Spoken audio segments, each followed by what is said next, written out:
Good morning, welcome in.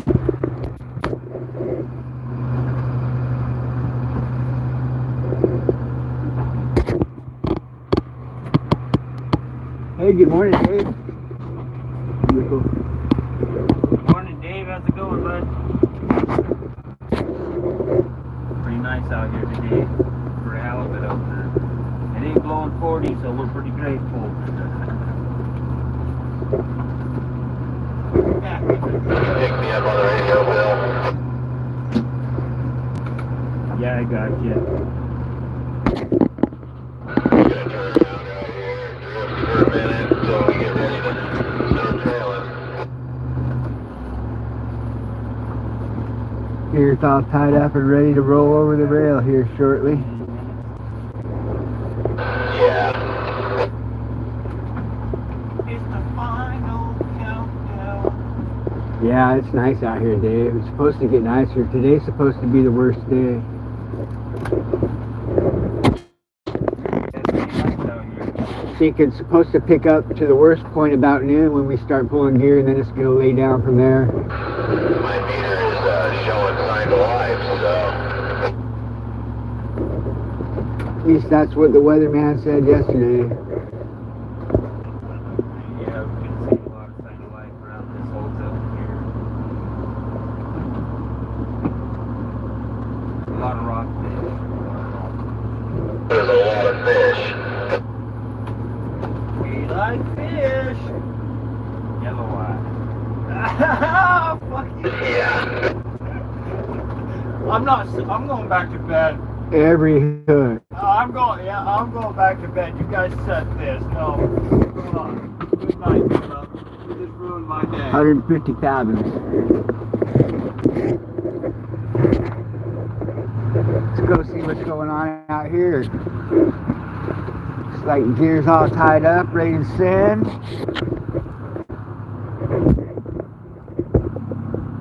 A little bit chilly out here. I'm going to throw my jacket on.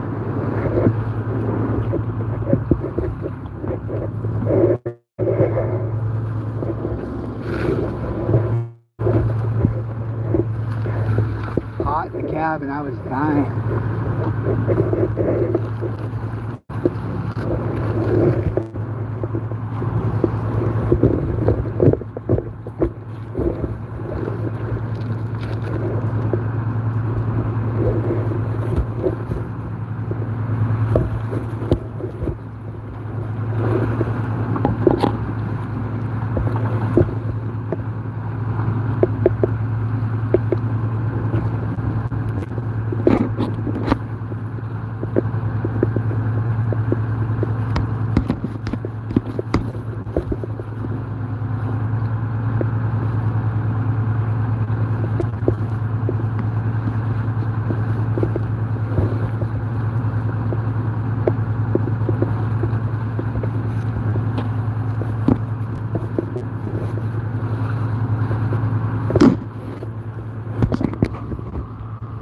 Hey, good morning, JK. Morning, Steven. Welcome in.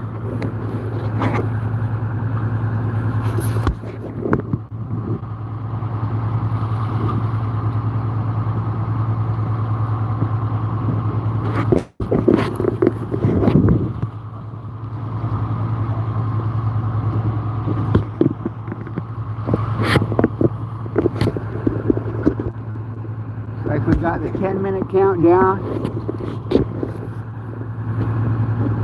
This is our third opener of the year. We're allowed to catch 5,000 pounds this go around.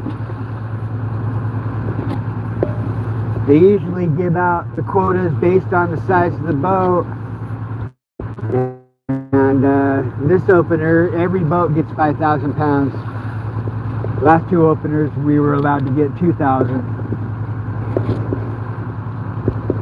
So I'm sure everybody and their dog is going to be out halibut fishing in this nice weather this go around.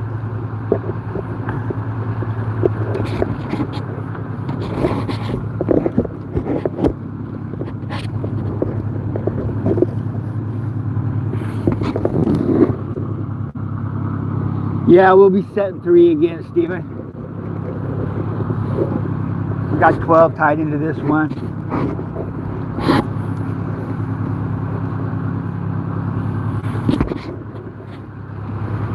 We brined some mackerel and some rockfish.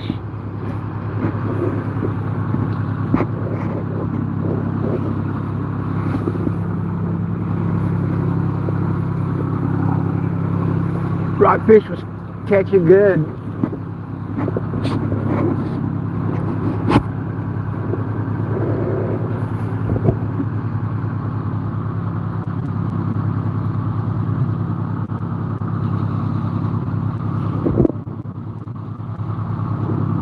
Right on, JK.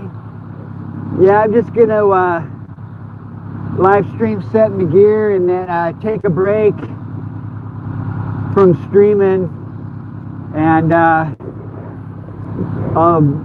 start streaming probably like 11:30. And I'm pretty sure we're on target to probably start pulling about 1 o'clock. So I'll start at about noon. So, and then from there we'll be on the rest of the day.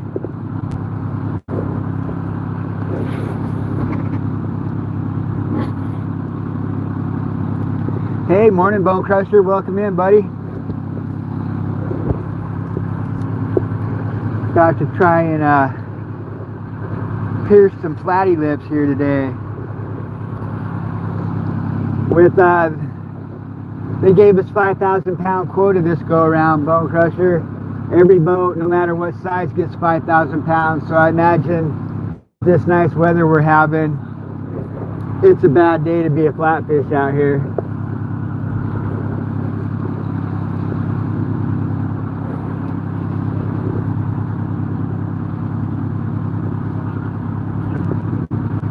Yeah, first set's all tied up, ready to roll.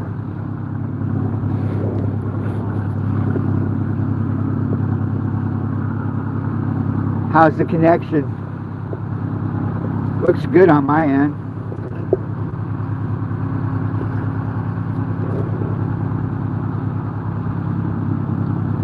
Hey, good morning, Randall. Welcome in. Glad you remember, Tommy. I always forget that thing. Best friend. It is the best friend. Probably need a gaff, too. Gaffs sometimes come in handy back there.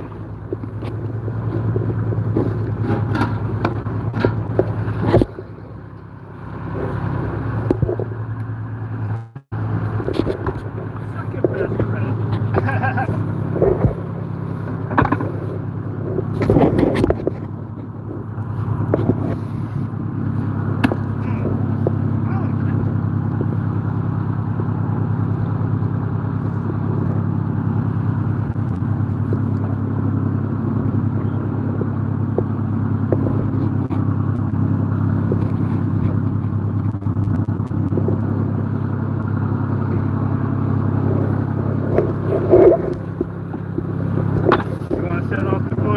Yeah. Okay. Oh, yeah.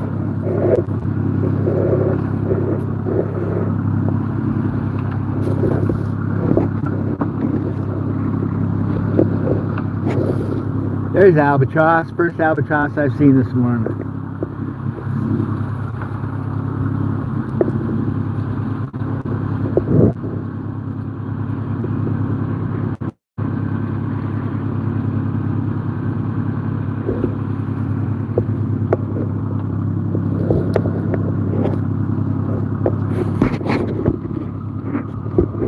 Morning, Gary. Welcome in.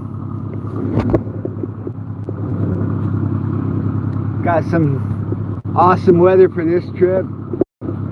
According to the weatherman yesterday, I didn't look this morning. It was supposed to build to like 15 by about noon and then start to come down from there. It looked like it was going to blow less than 10 for the rest of the trip after that.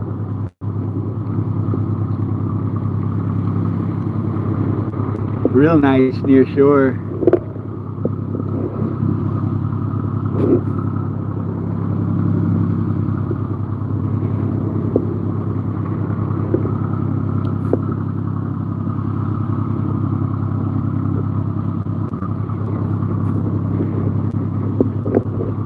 Probably less than 5 minutes now. 4-minute countdown.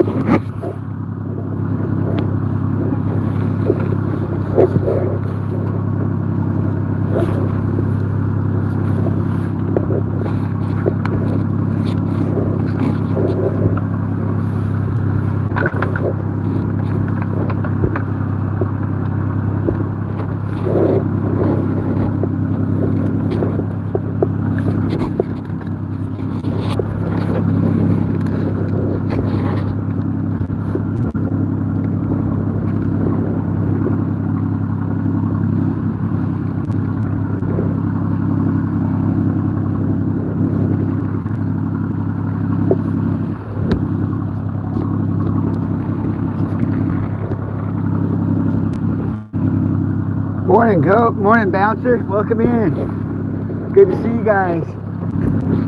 Once we start throwing gear off, I'll have a hard time keeping up with chat. Welcome in, everybody. Glad you're here.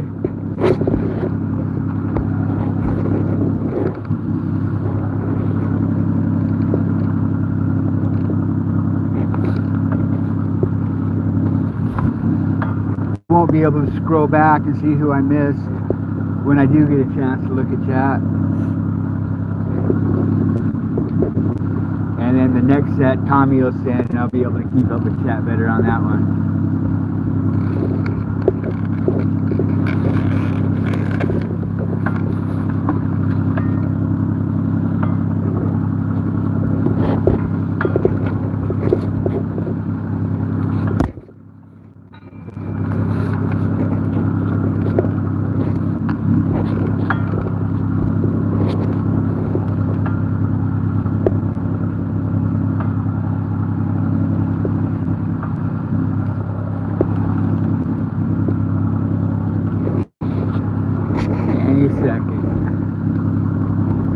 Feels like the longest 3 minutes ever. I can't look at the clock at the moment either.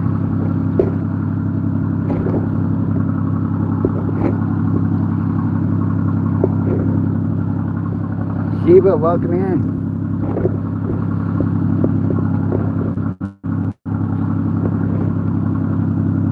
One minute countdown. Thanks, Bob.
Feet of buoy line. This is the boring part. It'll get better here in a couple minutes. Oh yeah, a little throttle, that'll help speed it up here.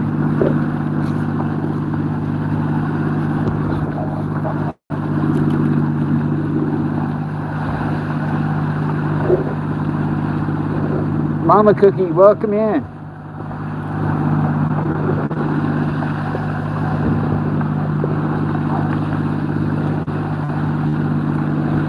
Probably less than halfway still.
I just like to be plenty ready.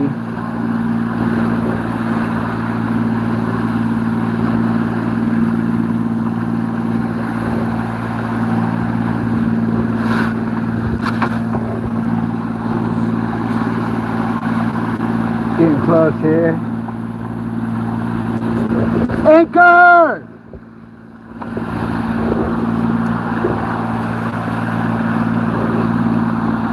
Waiting for the skipper's command here.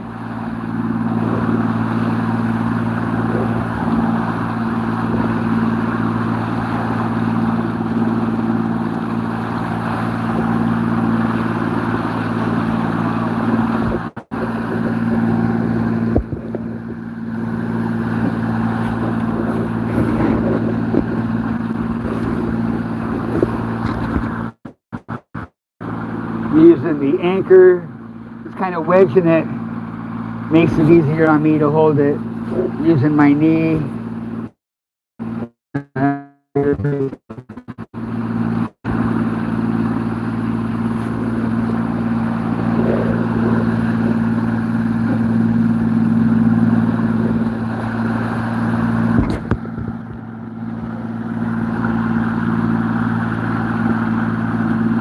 Hey, good morning, Patrick. Welcome in, buddy.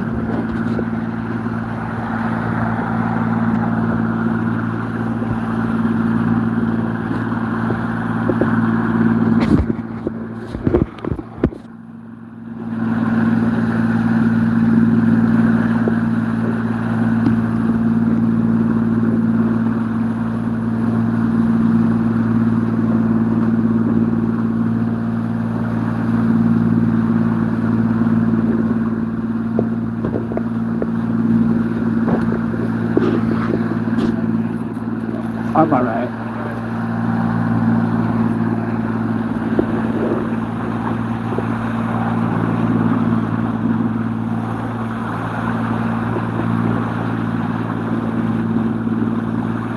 Once Phil gets to the spot, he'll give me the command.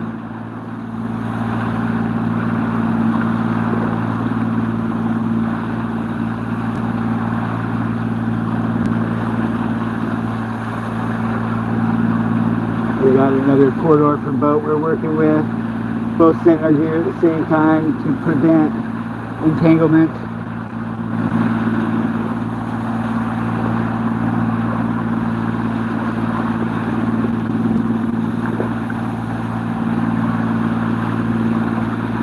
Shout out to Bud for that epic firework display.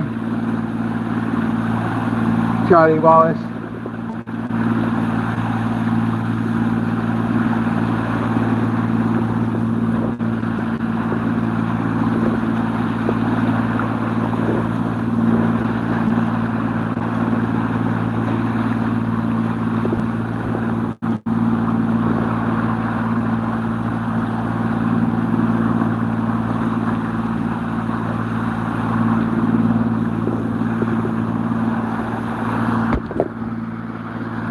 Hey, welcome in, Silly Salmon.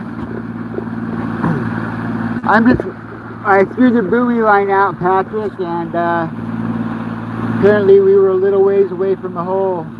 And so we're dragging the buoy and the flagpole, and the anchor is ready to go. The minute he says send it, I'll send it, and then the hooks will start flying. So it could be any second. It could be another minute or two, I don't know. It should be close though.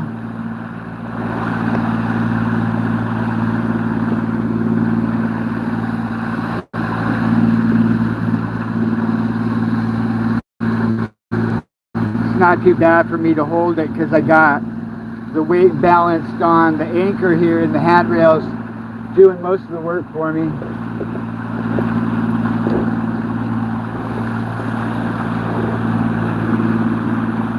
Yep, locked and loaded, Gary. Got 12 tubs tied onto this, so that's too early for math. Caffeine level's not good enough. But 12 times 80, it's over 1,000, I think.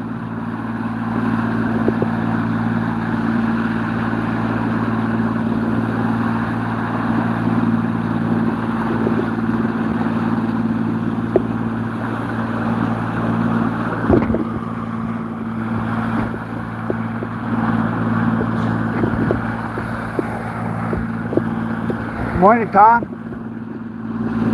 Welcome in. Good to see you.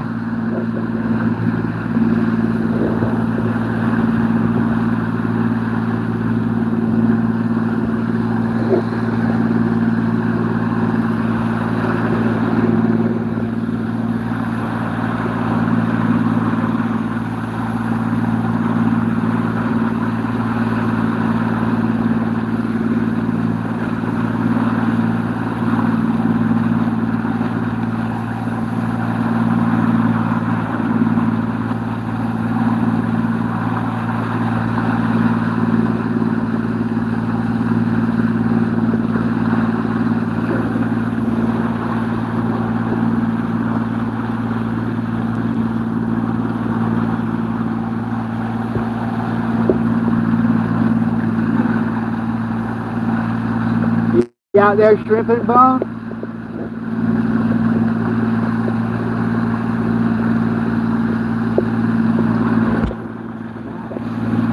How many miles are we going to drag this thing?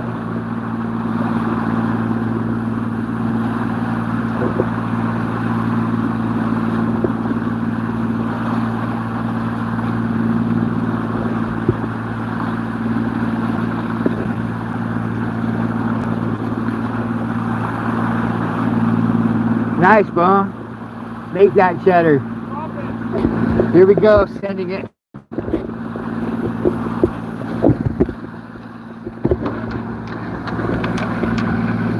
Ground line to the hooks. Hooks are flying. Here we go. There's a chance to catch a halibut. Ooh, that one looked good. If I was a halibut, I'd have ate that one. It's like a Jason tub.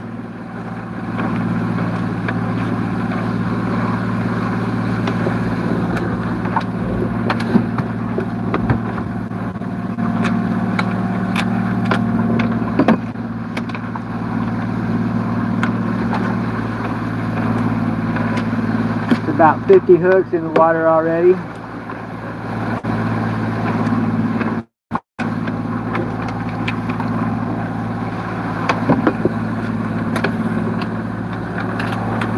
Ooh, little codwad action.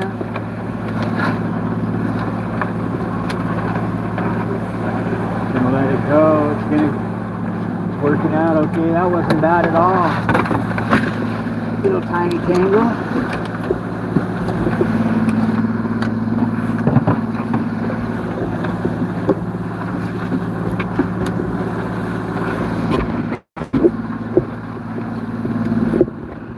Alright, I got a minute I can look at chat here. Everything's going smoothly. It's like a Tommy tub.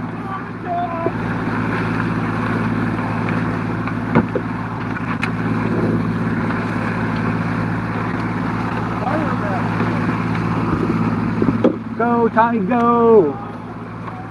102 people watching this, Tommy. Welcome in, everybody. If it's your first time here, we live stream every trip and we fish a lot of different fisheries. Welcome.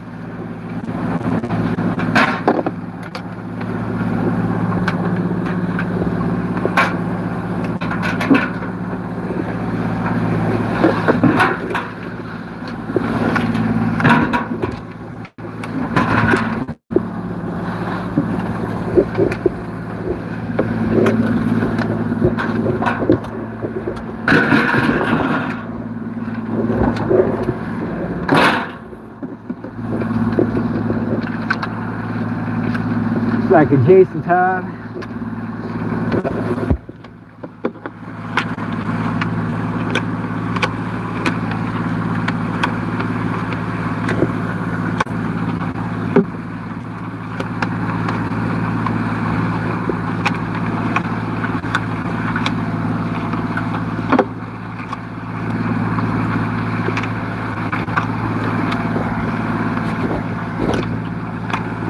After this tub goes, there'll be 240 chances to catch a halibut in the water.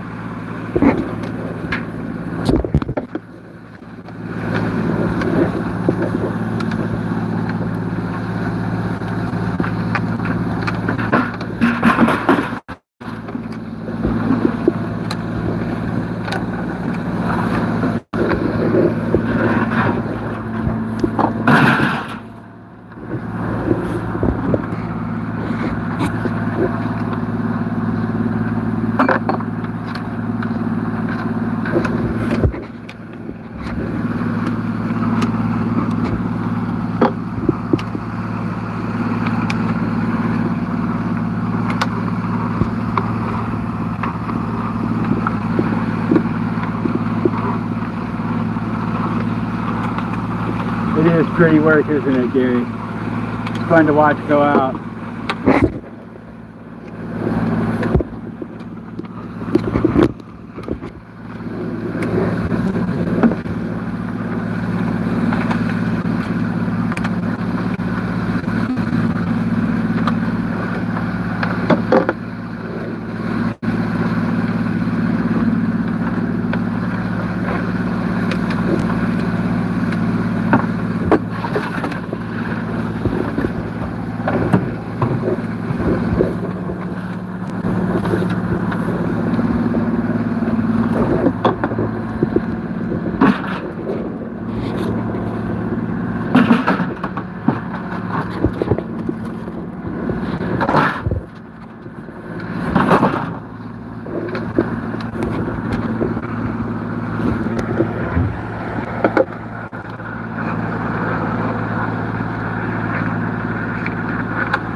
Tub number 5, we're finishing up here.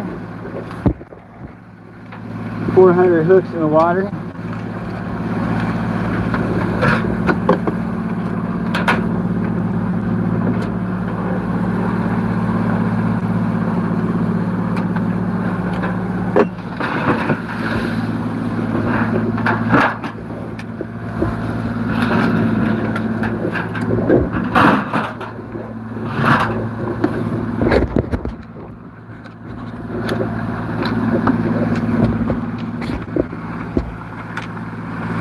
That older rope's a lot easier to coil. This newer rope, not so much. This looks like a James tub here, I'm guessing.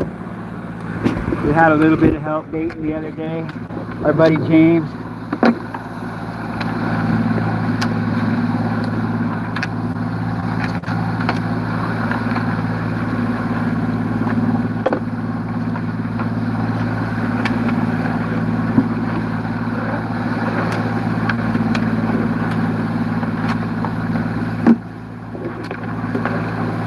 That big old head is going to catch a 50-pounder.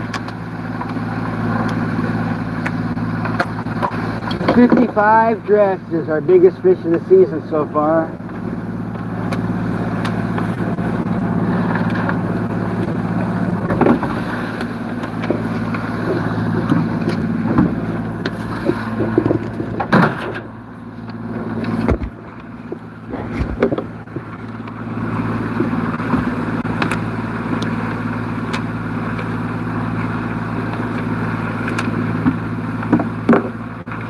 Looking good. Good work, James. Ooh, that float's kind of float bounce. Small tangle, not a big deal.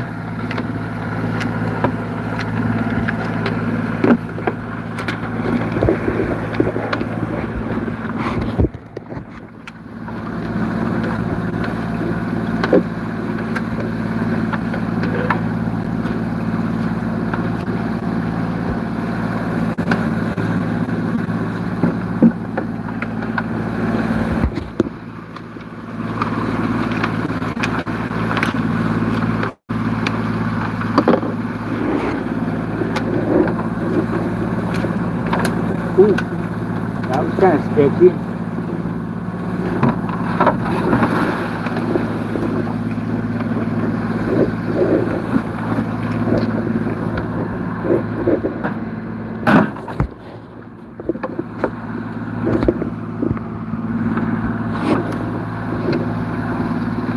I don't know if you guys saw that, but that hook bounced where it shouldn't have been, but it didn't grab any feet, so pretty close call though, it's kind of sketchy.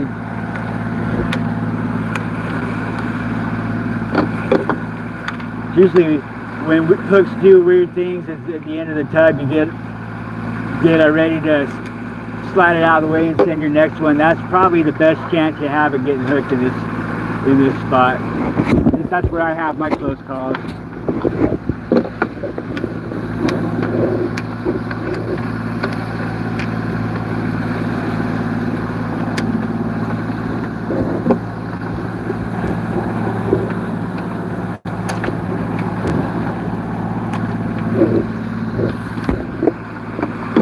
Especially if the swell is bad, then it gets, hooks can do really weird things when you're coming down on the swell.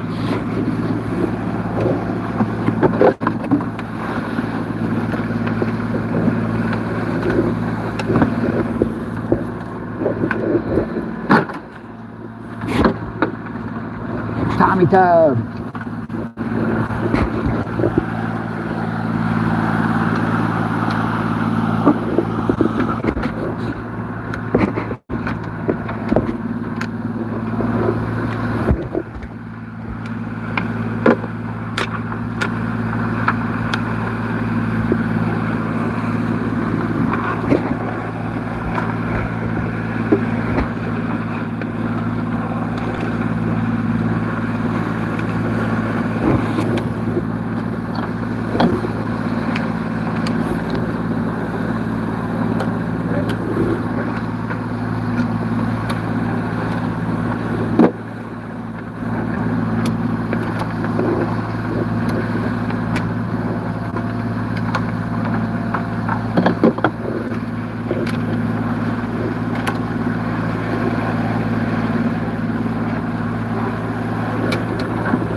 Another Tommy tub.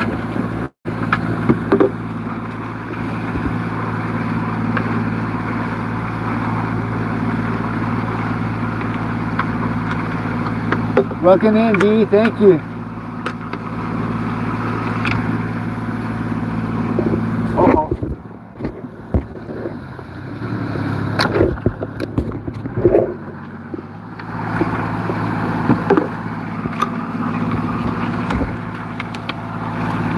Little hang up there. Hook got stuck in that lip there.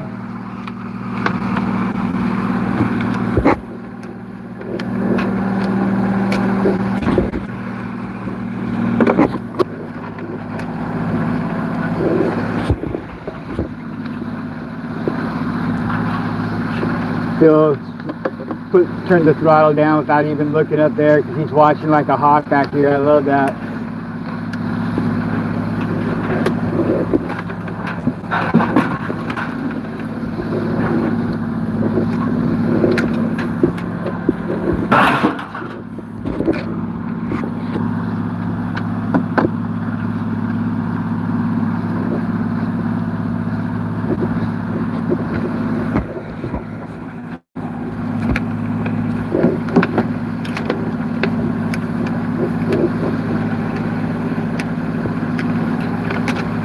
Ten tubs in, 800 chances to catch a fish in the water. 160 more to go.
Got plenty of time. I just like to be plenty ahead.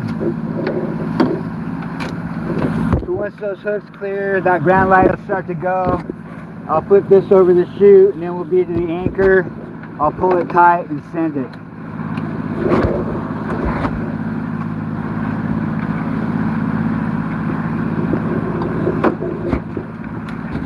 This is I think it's a 20 fathom shot. It could be 15. That's our little safety zone between the hooks and the anchor.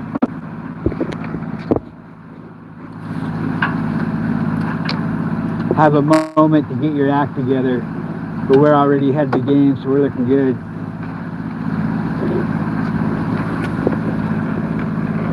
Now that there's no risk of hooks getting caught up here,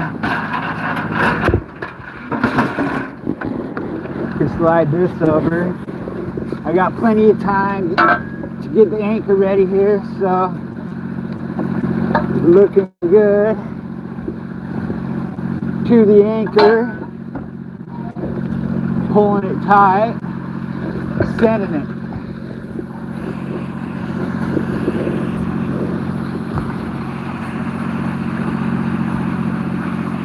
Now we got 1,200 feet of buoy line, which I can set over here, unattended, and get my act together here, which I have like all day to do. So, looking pretty good here. Just chill for a minute and watch this buoy line go out. See if we can't help it go faster. No, that's not going to help. It's slowing me down. Get these out of the way.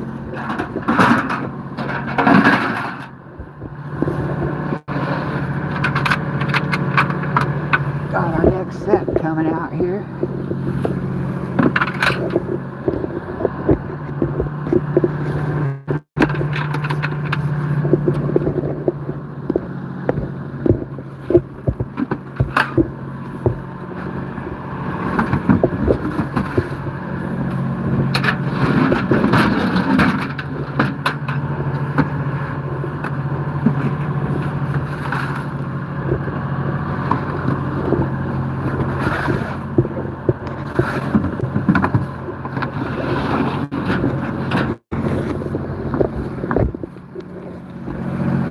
Still got a minute.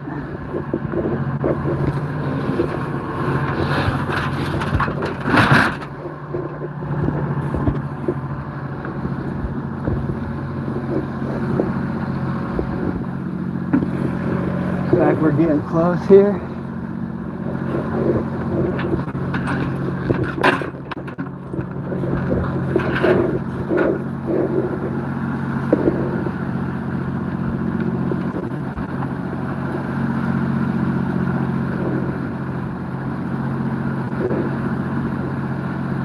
Here it goes.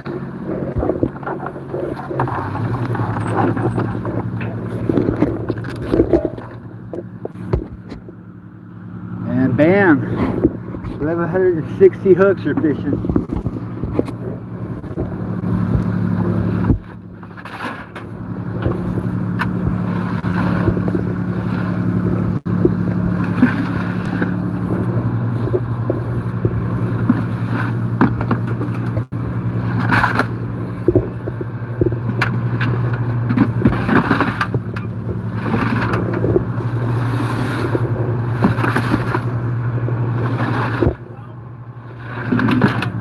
How many got right now? 9.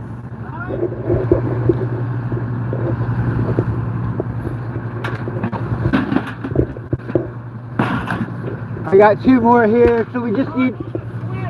This isn't. Okay, I got one right here too. This is not squid.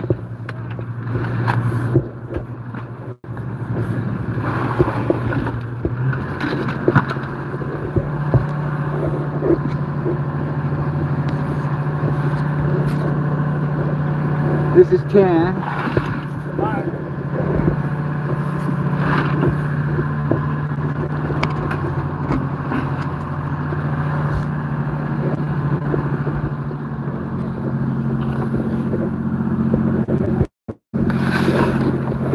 Go over here and get one of these fancy ground lines here. Looks like a good one. Wants to go swimming.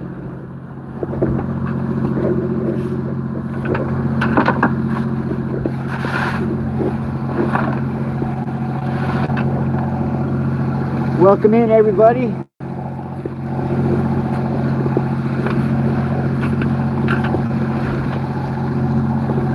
It's our tail end. It goes to the top of the next tub. That's the secret to longline gear. You don't want to tie the bottom to the top. Always want to tie the bottom to the top from this way. You do it the other way, you're going to have a bad day.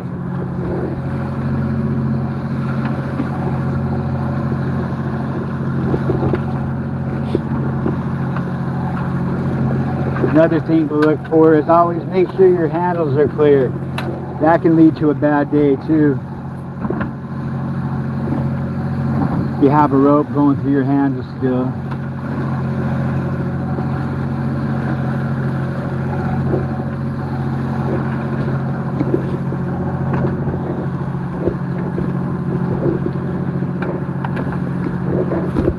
Bottom. We got bottom facing over there to the top here.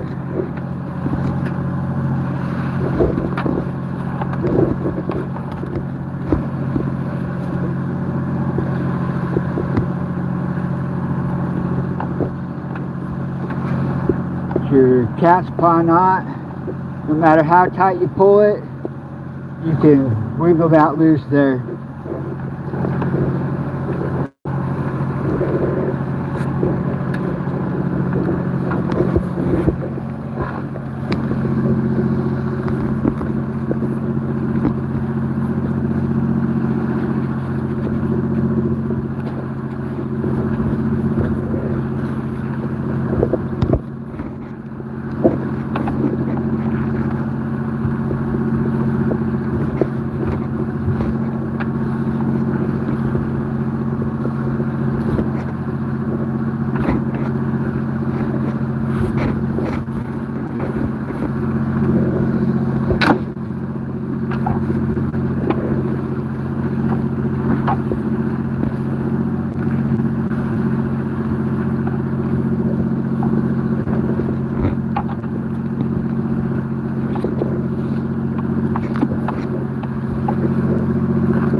To make sure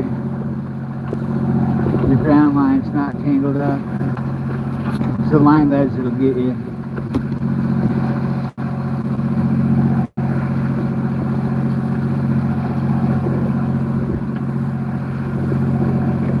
So we got our ground line. Then this ties to the buoy line and to the anchor. So our buoy line, we have a top, and then we have the bottom here, see? And we double load 100 or 200 fathom shots in here, so we got both of these tied to the handle so they can't get lost and confused.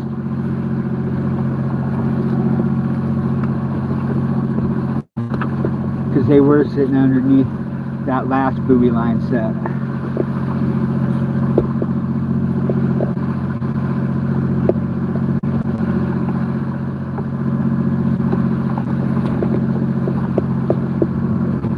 Those are both free. We got our top, which goes to the buoys, and our bottom.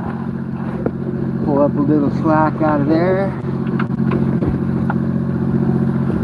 Tie it to our ground line. I'm going to tie this long so I can tie a cat's paw to the anchor too.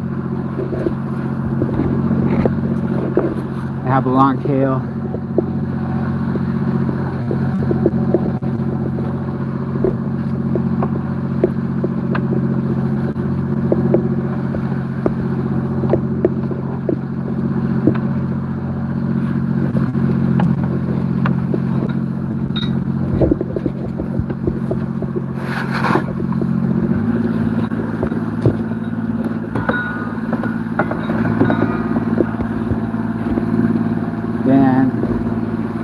See, that's the long tail.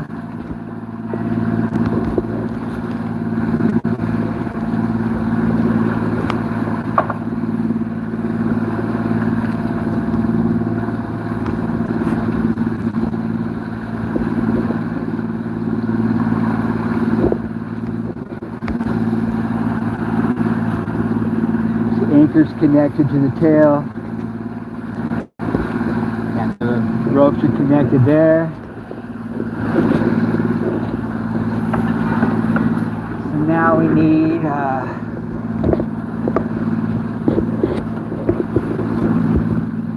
one of these buoys here.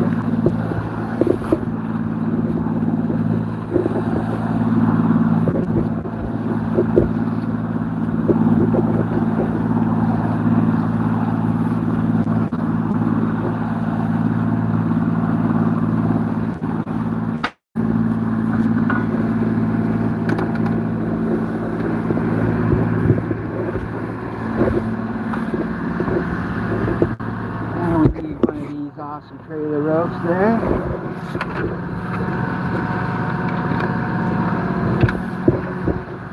And one of these flagpoles.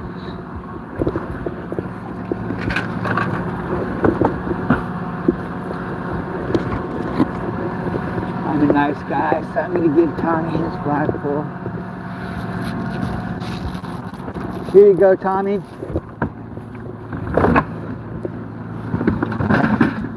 Merry Christmas.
This is our trailer rope, which goes between the buoy and the flagpole.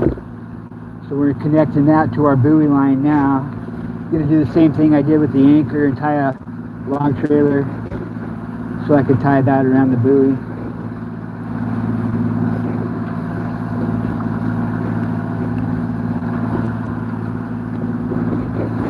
Long tail, I mean.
And this one's ready to send on the top end. Tommy's almost done on the bottom end over there.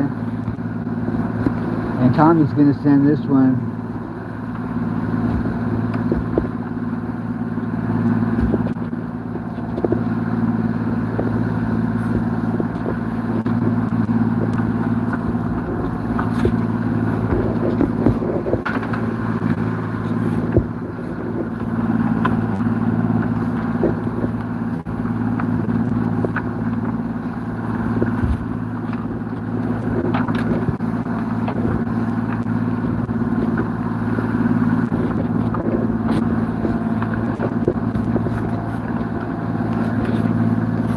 any rockfish bait.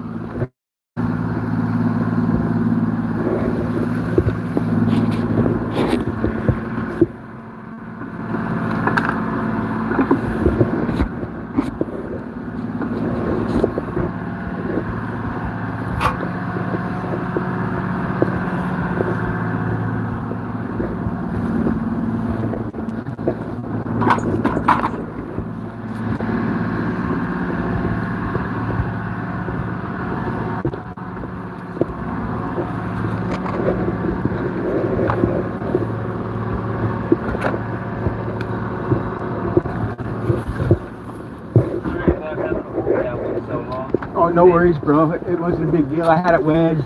Yeah, I tried to let you know ahead of time, I but did. those guys had to start trailing from too far up the hill. I guess I did find a little bit at the end, but it wasn't. It's all good, bro. I wanted to go further down the hill, but he already flew his anchor. I completely understand. That anchor is like the most important detail when you're out here fishing. You'd be surprised you miss a spot by 10 feet. You can miss the fish completely.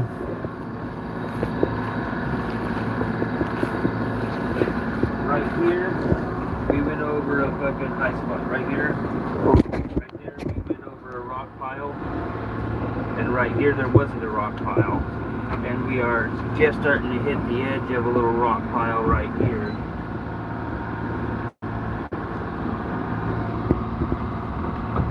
So,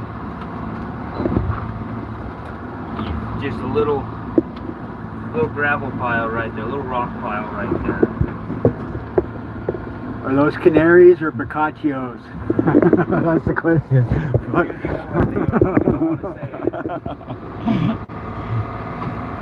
Everybody says morning, Captain Phil. Morning, everybody. Welcome aboard.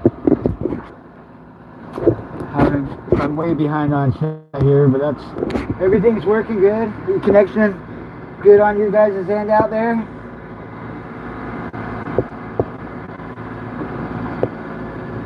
Starlink's working good on this end.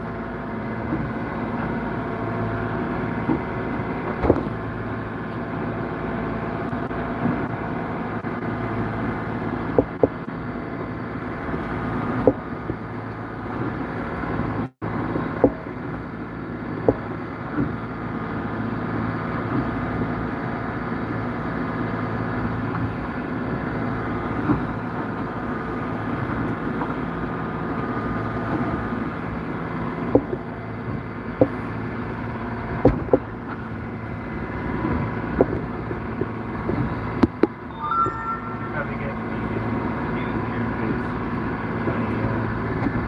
they check on our flag.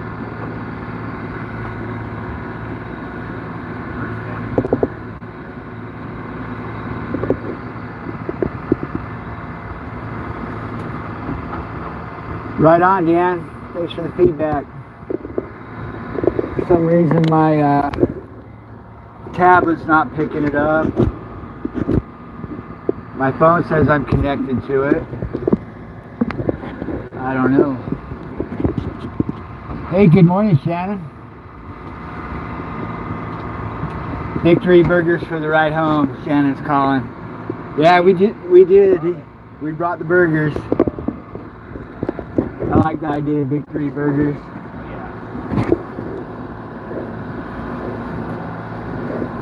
Guess I have to have burgers for dinner tonight.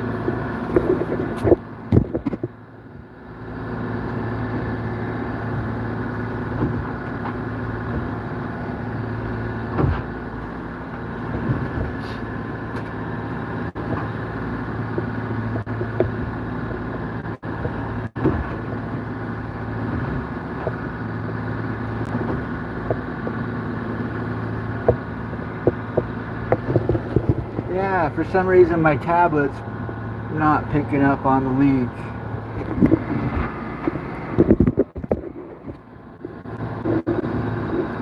Oh man, let's tell you this, all this tech stuff that I've been working on and struggling with has got me kind of frustrated.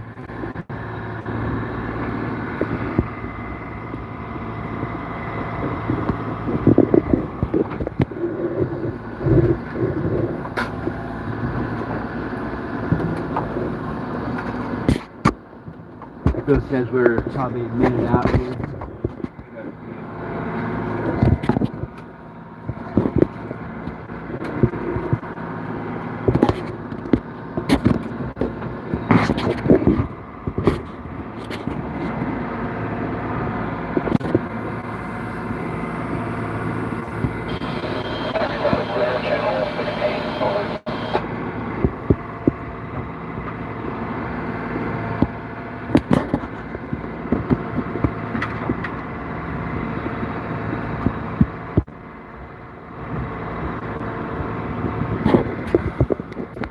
Yeah, I'm so close, Shannon, yet so far away. And I've been putting a lot of time and effort and energy into it, and having it not work when I need it. Money too, on top of that. But having it not work how it should is kind of frustrating. But yeah, you know, making the best. I must be working off my phone if the reception's good, because we're pretty far offshore. And I was pretty disappointed when I checked the quality when I got home from last trip. So I let the Starlink run all night away from all the tower on the back deck, wide open, clear, and it ran great. And then I tried to get some streams going vertically on the 360 camera, which I've been able to do, and that, you know, I've made progress there. It was getting it to even work at all was killing me for a minute.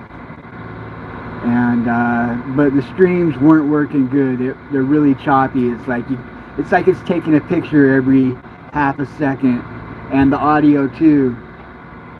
And then now it's been nice because my tablet, because my glasses are all foggy. Hey Dan, I appreciate that, man. That's awesome. It's just hard to read and interact with chat when it's like right up in my face like it is with my neck here. So having the tablet to do that is nice, and my tablet is not working. And it's like, ah. Anyway, I'll quit whining about it. I'm just glad to be out here fishing again. No hay fever out here. No mosquitoes. Mosquitoes in the shop have been relentless this year. Worse than I can remember. I mean, it's always been an issue, but let's take this year. Thanks again, Dan. You're awesome, bro.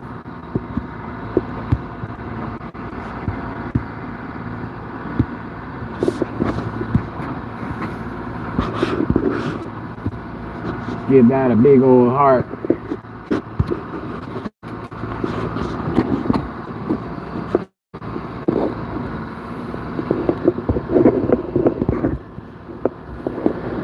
So where I had it back on the rail there, the connection was great. There's like a Starlink app that you can test all the diagnostics with, and they were all running real good. I mean, it's like the best interconnection I've ever had on anything in my whole life. And but for some reason, the Insta360 app and it are not aligning right. And I've done everything I can think of on my end, you know, latency settings in the stream. I've turned those down, and now it's saying that my camera's not putting enough information out. So I turned them back up, and it's still saying that. And realistically, with the Starlink, I should be able to transmit at high resolution out here, at least 4K.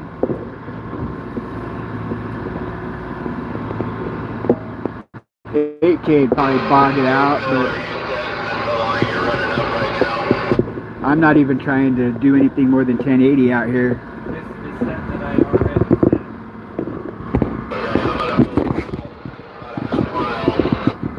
set. Shannon, I appreciate you, bud. You're awesome, bro. Thank you so much. Starlink and Bill appreciate you guys.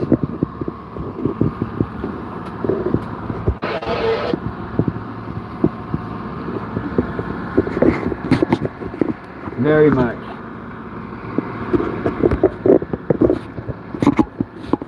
So it looks like we got 10 on this one, 2, 4, 6, 8, 10 tub set going out. I'm glad at least Starlink is working through my phone and giving a good image that way. It's better than it was last trip. So I moved the Starlink up front here, out of harm's way, because I couldn't figure out. I was worried about it just sitting back there on the way up last night and all through the night, because it was pretty rough on the way up. But it mellowed out once we got up past the Cape. But I couldn't think of any way to send gear safely with it being back here. So I moved it back up top. Maybe it just needs a little more time to settle into the connection. Tropical, most of you know her. She's got a lot of experience with the Starlink down there in Florida. And she was saying that anything near the shore, any trees or anything, caused her problems, and that her connection stabilizes when they're offshore. And I assume they must have the global plan, because I see they go like 40 miles out sometimes. The real deal. It's a charter boat channel.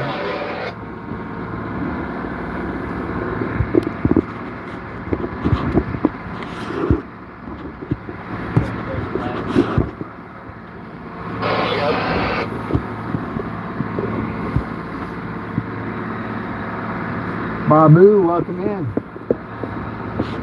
Well, we're probably getting close. So I'm going to suit up and get back to it.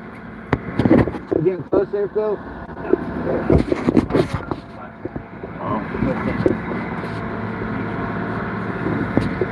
We're not getting close. Hey, Tommy, we still got a minute, bud.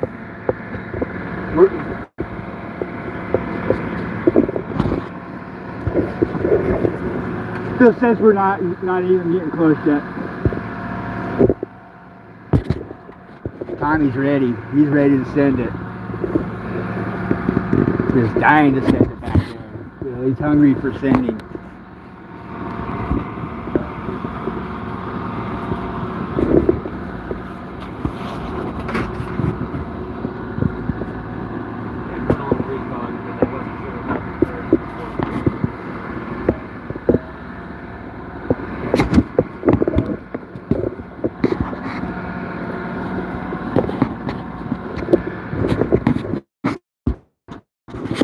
Opportunity to feed the old caffeine system. Made a delicious cup of coffee out here this morning.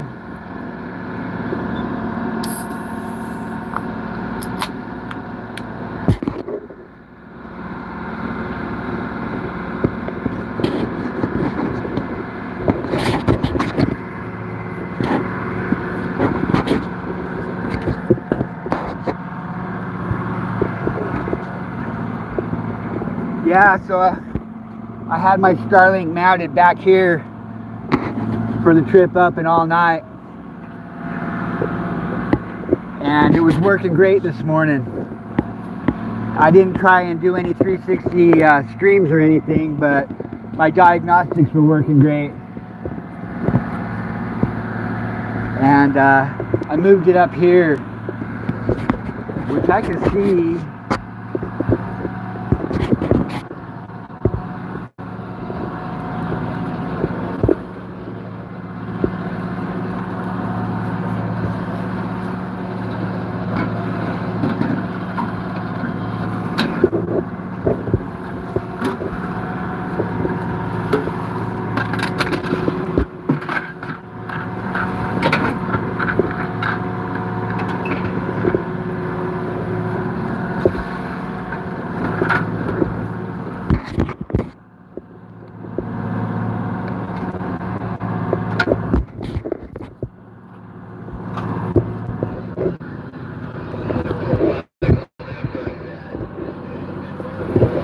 Are we close, Bill? Are we sending it? Heard the engine throttle down. I didn't want to be up here if we were going to send it.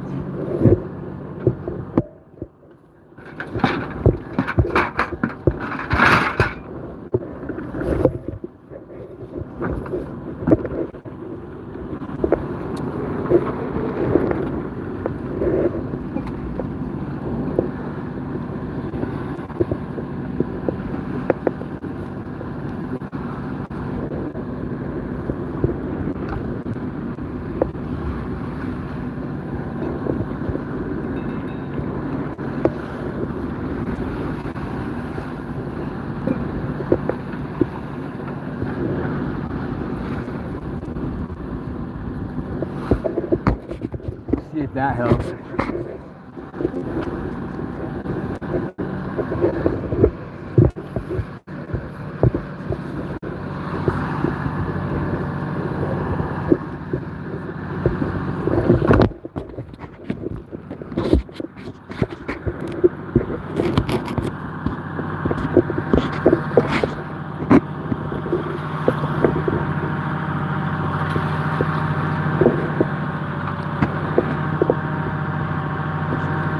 Thanks again for the super chats, you guys.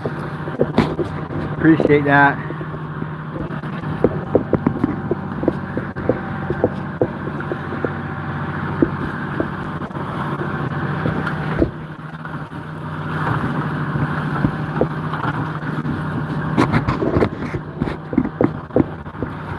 See if that got my tablet working by straightening that up.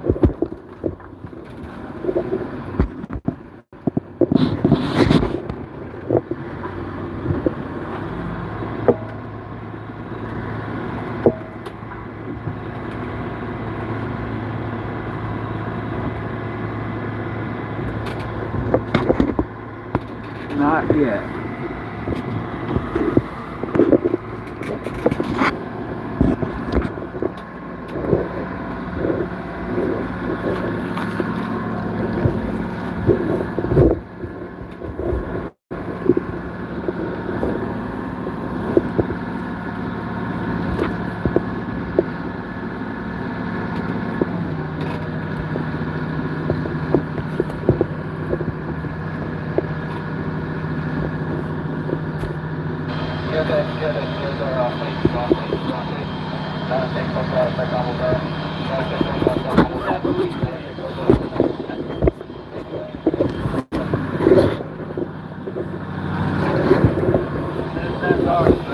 Yep, it is ours.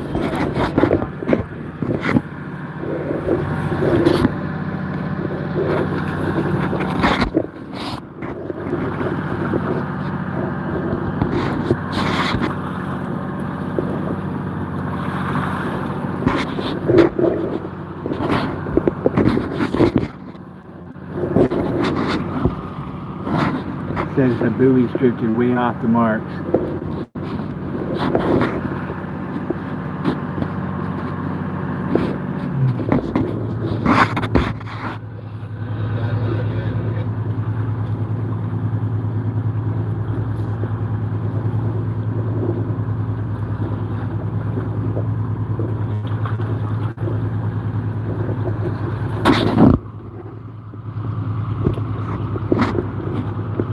It must be, huh, Dad? Right on, Dan. See you later.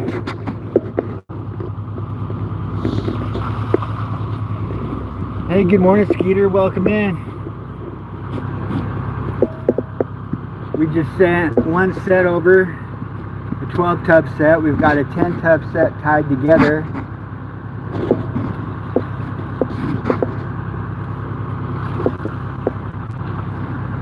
Gonna send it over.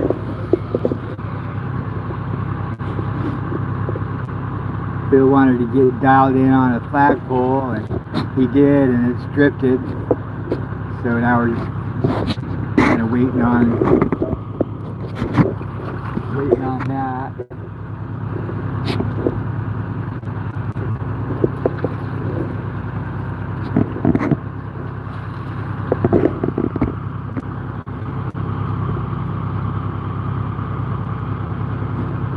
Yeah, we're gonna have a long, busy day out here today. Probably for the next 3 days. We're gonna have a lot of fish we're allowed to catch. Big incentive to fish 3 days this time, with the nice weather too.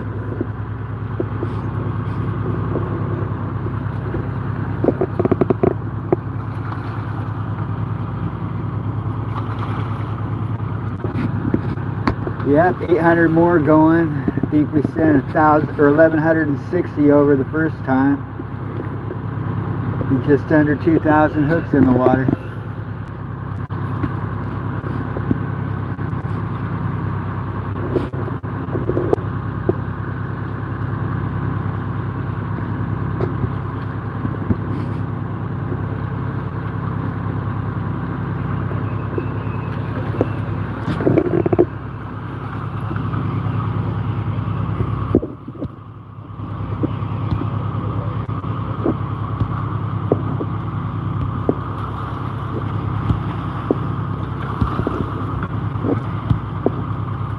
Hey Scotty, I think these crowns, I didn't mean for that to happen. It's a YouTube thing. I thought it was a Nightbot thing, but it's a YouTube thing.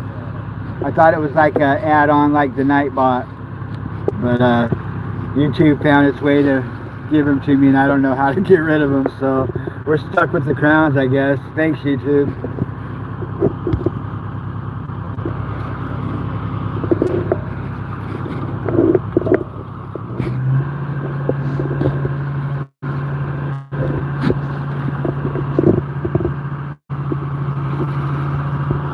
Yeah, I don't know what happened. I noticed it when I was doing some, I think it's something to do with some monetization thing that I clicked on yes to. I thought that when people were doing it, it was just some kind of app add-on like Nightbot to get people to engage in chat. But apparently it's more focused towards people competing with donations to keep that top spot than anything. It's a way for YouTube to make more money, basically.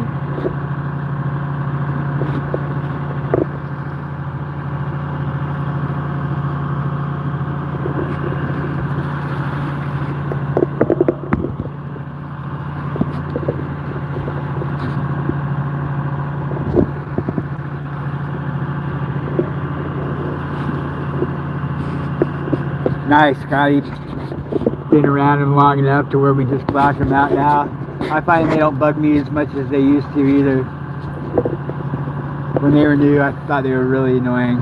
Nightbot, I think Nightbot's super annoying. Mainly because every time Nightbot says something stupid, it's bigger than my phone chat, and I have to scroll past it to be able to keep up with chat when I'm working, and I don't like that.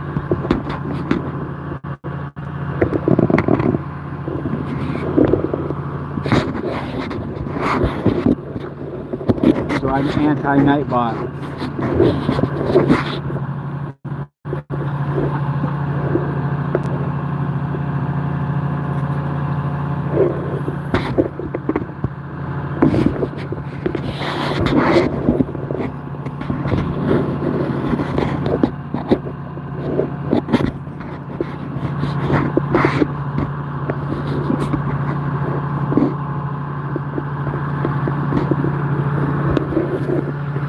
Should we play Guess Who Baited This Tub? Who baited this tub?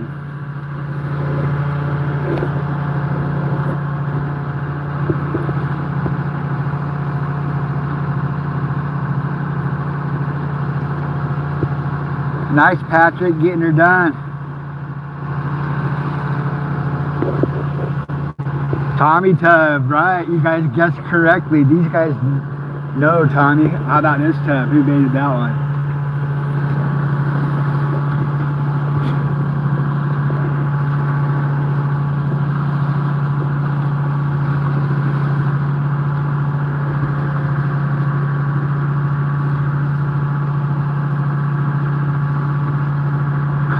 Yeah.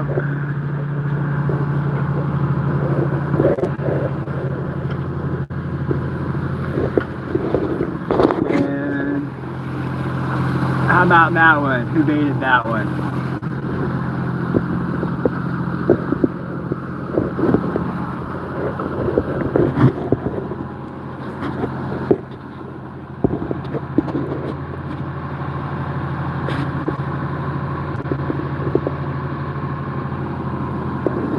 That's right, I like to bait my tub and match my beard. It's like my beard, I save snacks in it for later.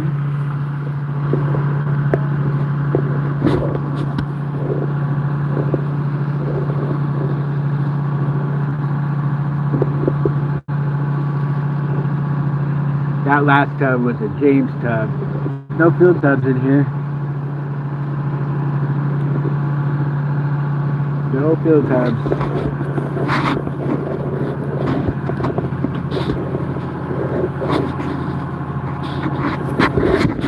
This one that got me baiting with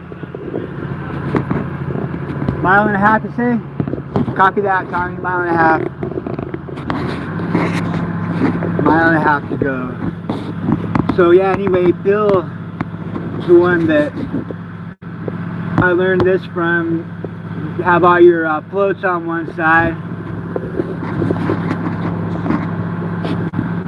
I like it better. You saw, I don't know, on that one tub, it wasn't a Tommy tub. Tommy's floats didn't bounce, but on that other tub, one of the floats bounced and kind of sketchy.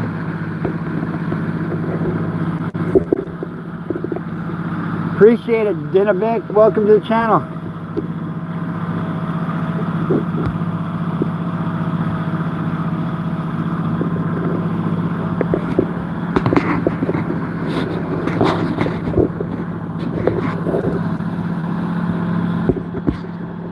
.5 miles. We probably got a good 5 minutes.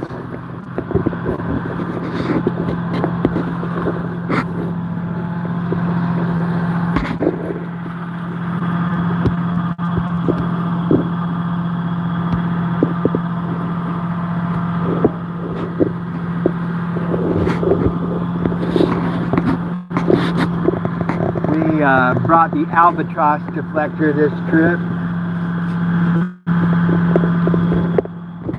just in case we needed it. Only seen one bird flying around this morning.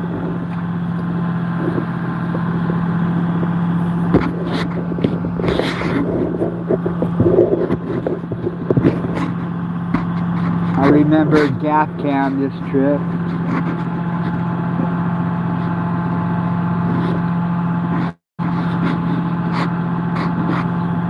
Tommy's flying. He's ready to fly.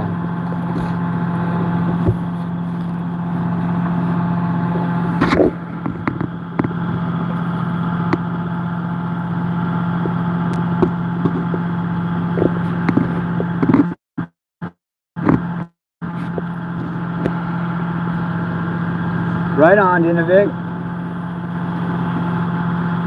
Welcome aboard. We're about to send 800 hooks in for a chance to catch a halibut.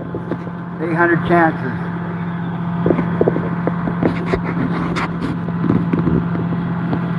Halibut's some target species.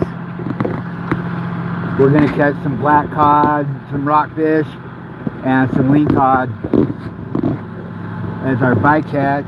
And we'll probably catch a few sharks and rays and stuff we don't want to catch.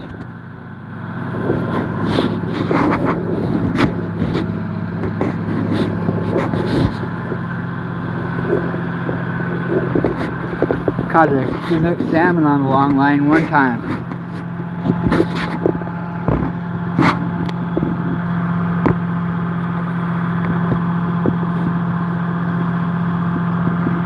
Nice 20-pounder. I've seen a couple coho windsocks on the long line before.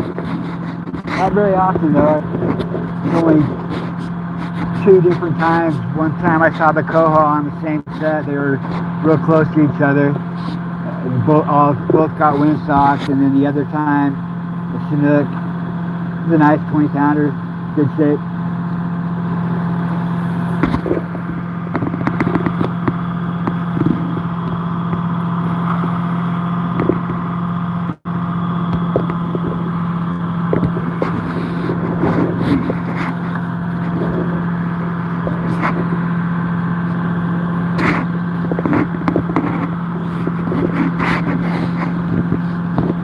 I saw one flying around. I could see a couple birds in the distance. They don't look like albatross the way they're flying.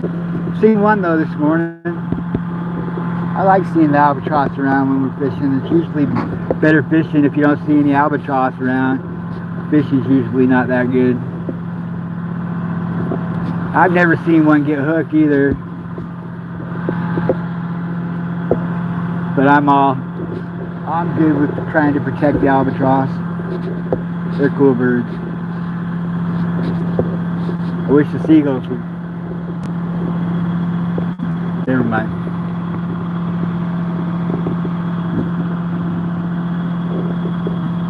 Yep, Scotty knows.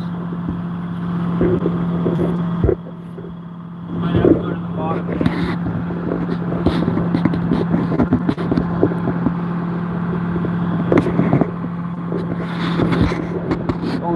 boat in our area so far. It's still early. Word on the street is they're getting them north. I think everybody might have charged up there.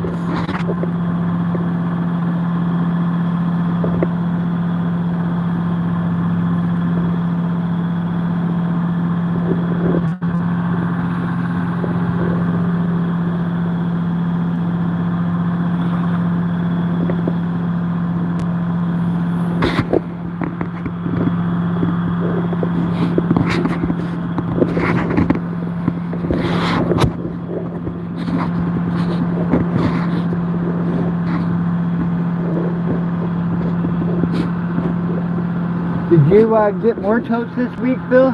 Or did you get more totes this week? Or We're up to 8 totes. yeah, we got 8 totes now, so we're planning on loading 8 totes down with fish to sell.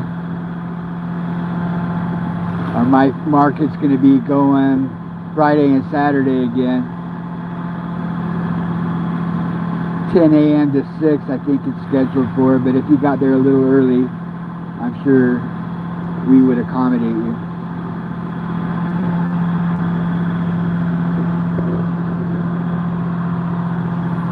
We would take care of you, happily.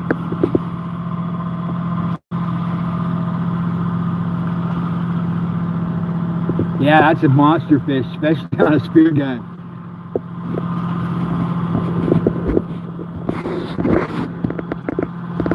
That thing will take you for a ride.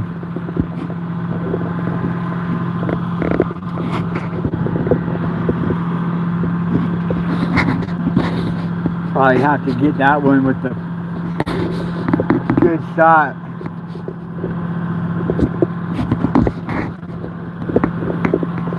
Sounds like fun though.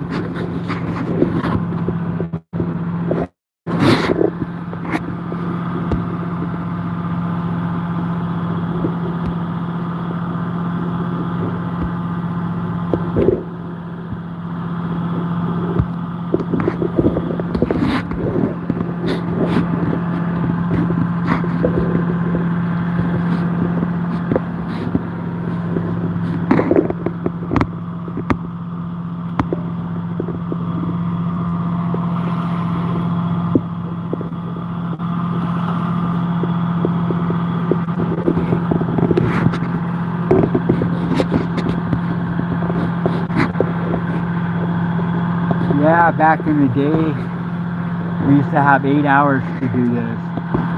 And so you would set as much gear as you possibly could get back in 8 hours. And I worked on a boat, we sent 70 tubs. It was a stressful shit show. Glad we don't have to play like that anymore.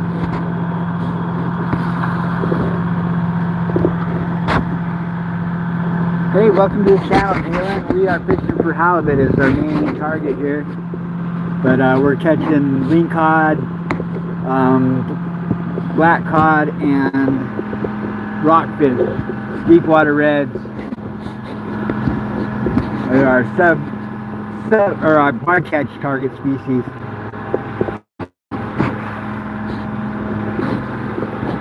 Trying for 5,000 pounds of halibut. We got 3 days to do it.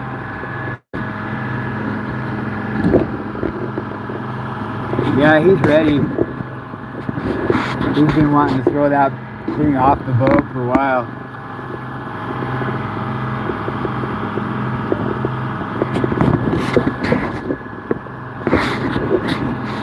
He doesn't like seeing all these hooks sitting up here with no fish swimming around them.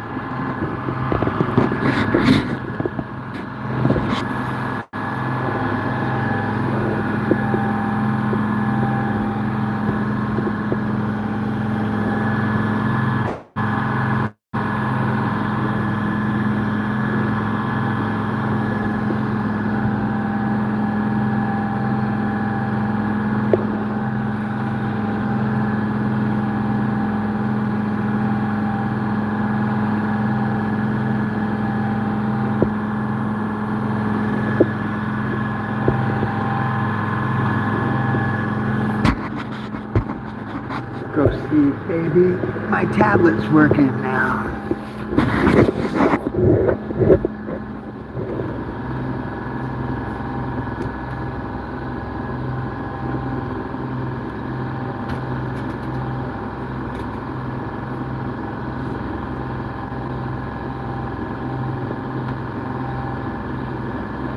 What's up, man? Swan Finch. This is Sector Columbia Railroad, Channel 6. Over.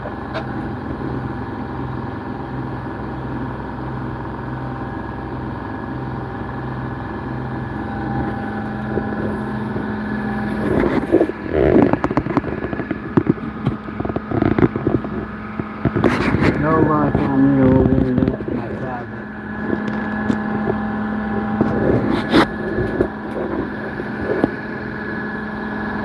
Sector, what's your ship?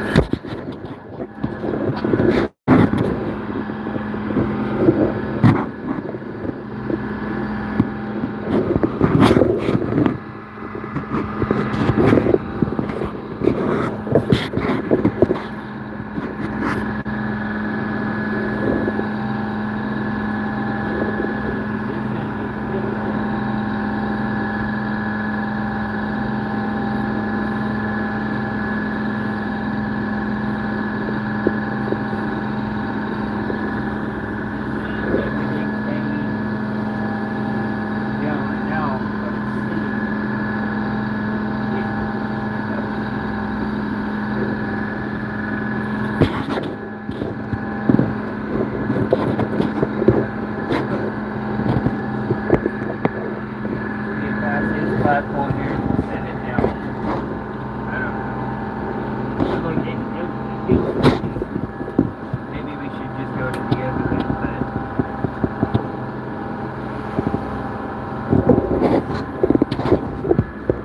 right here's where I want to drop it.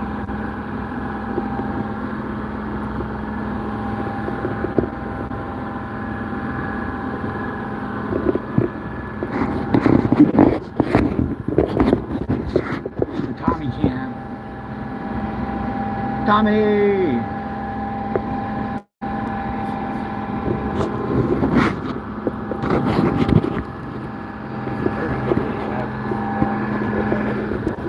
This one here, it's a Balder. This run the Starlink for 28 hours. But I'm running the Starlink off the main power on the boat this trip, experimenting, see if it worked better. It takes the Starlink a minute to connect to everything. And I think switching around, like when I crawled up there and straightened up the bracket a minute ago, the bracket slipped a little bit, so the Starlink wasn't sitting in the right position. So it may fix itself, I'm hoping. But my phone's running off it, so I'm not gonna complain.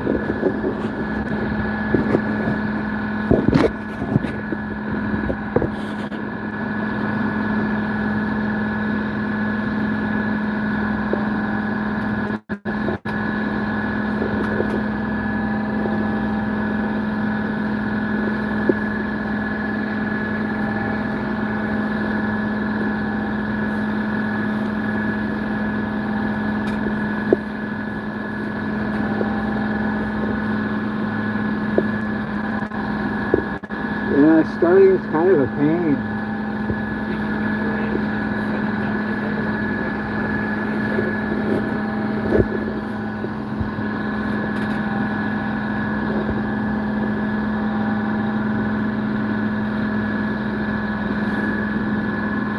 Not just a plug and play tool, it seems. It's got its own brain. Got to figure out how to work with it.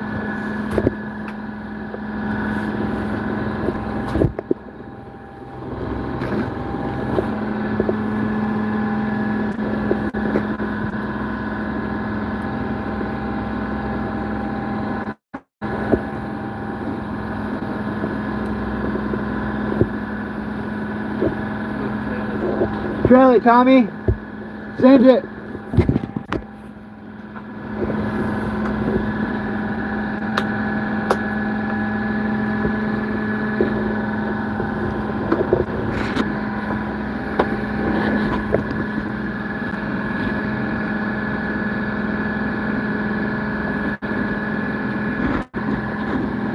I'll be able to interact better on this side here.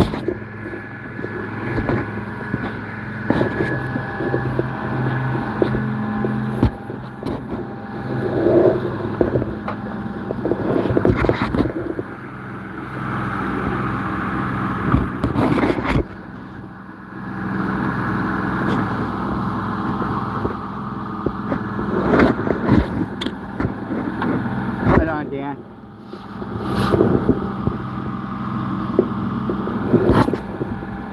$800 hooks about to go in the water.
Yep.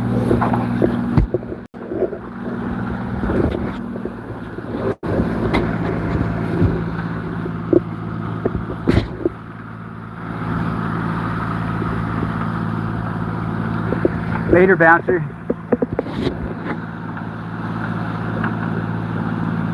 Anchor!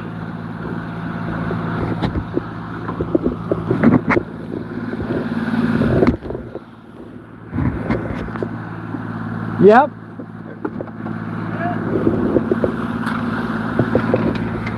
Ground line to the hooks. Here we go.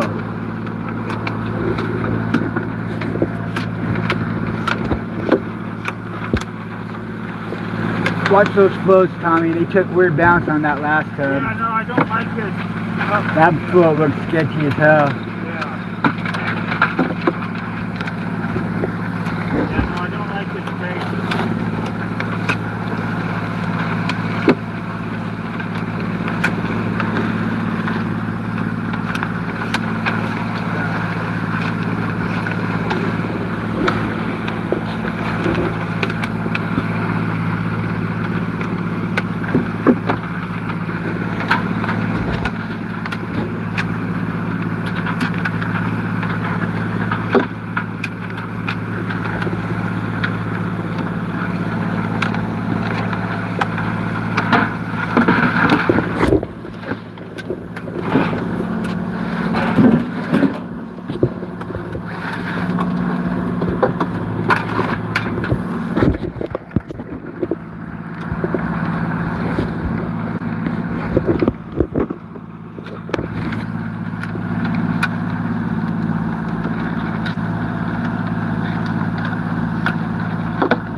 Hey, welcome in, Carrie. Good morning.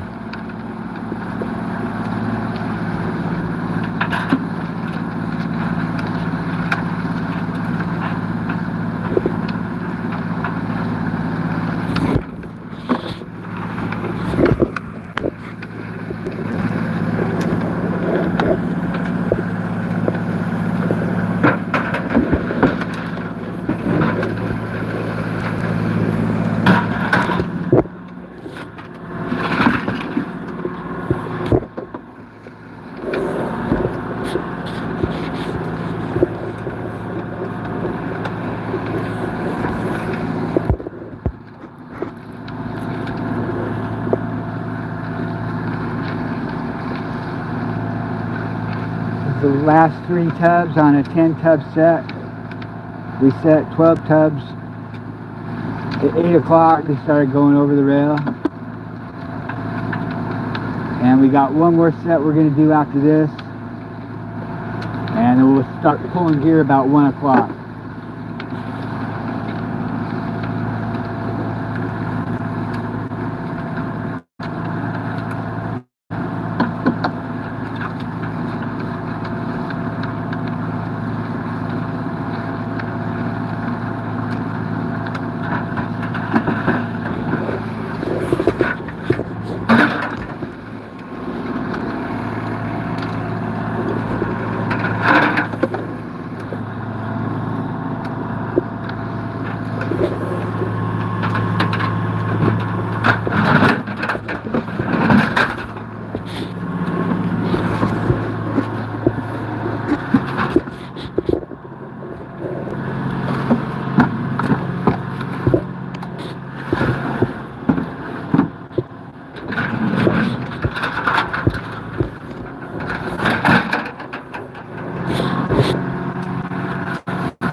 Last tub on this set.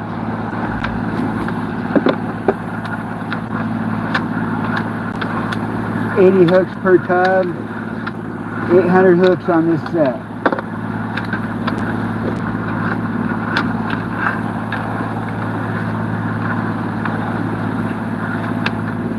We threw 1,160 hooks earlier, so this will be just under 2,000 hooks. We'll have fishing after this goes off.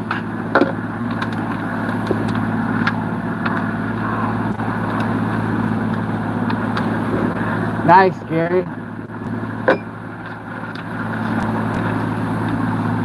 Setting tile and watching fishing. That's what I like.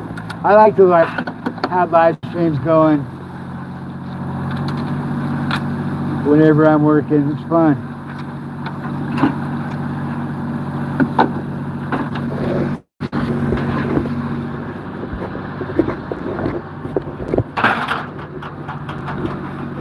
Now he'll let this ground line go out and he'll pull it tight and he'll send it.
distance Okay. with an extension, 50 fathoms, Both sides? both sides.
You just send the flagpole.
Got nine that have squid on it. Okay, I'm set 10 to.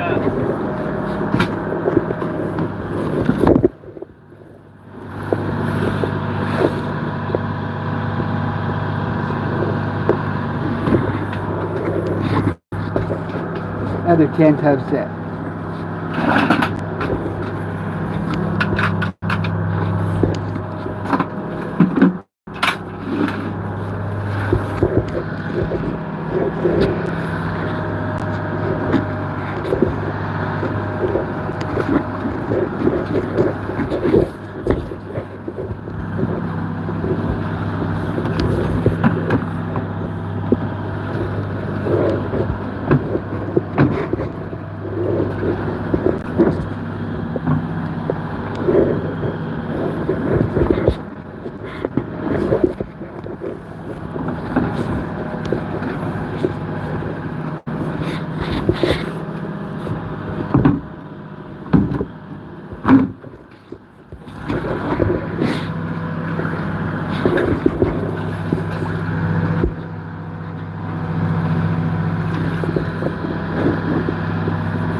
No, there's more down in there.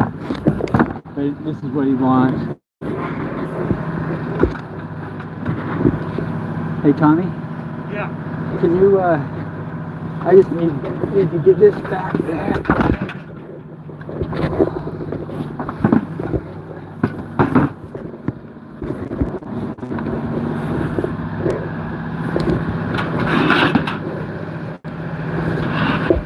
Oh, I found one more with squid on it. So let's save that one and fish that one.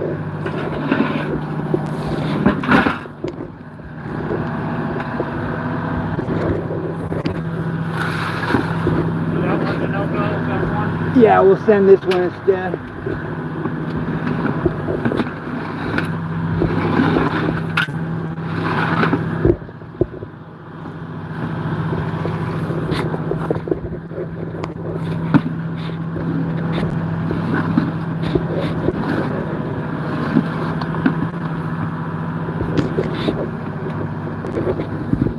He wants 50 extensions on top of the 100 footers, or the 200 fathomers.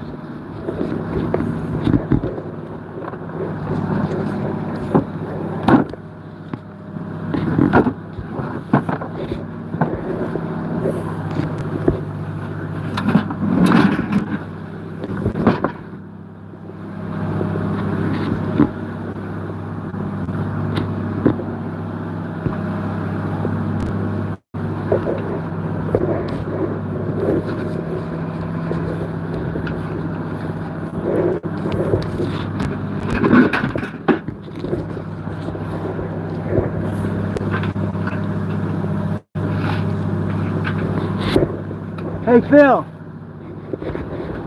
50s? One more question here. 50s?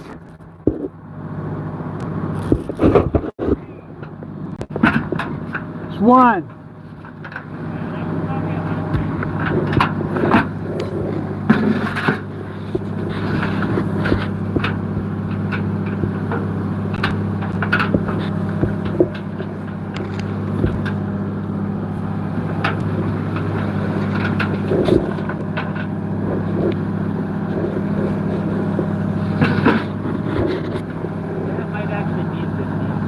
That'd be good because then I could just send it off one end and then.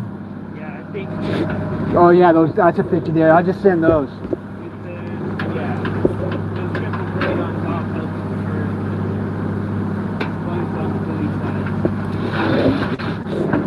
for Yeah, on the top side, right? Yeah. Gotcha.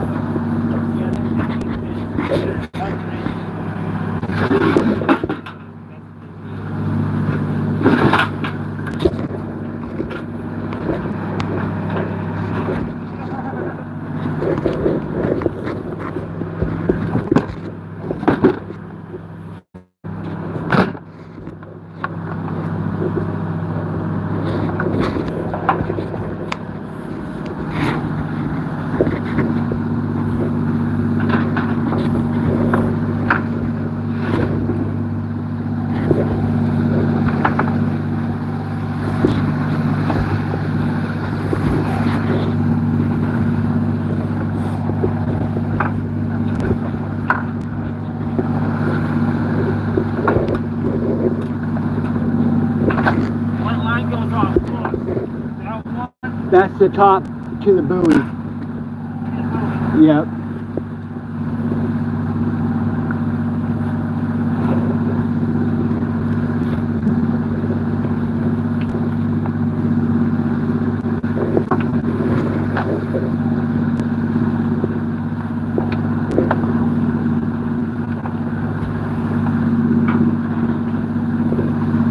So we're going a little deeper on this set.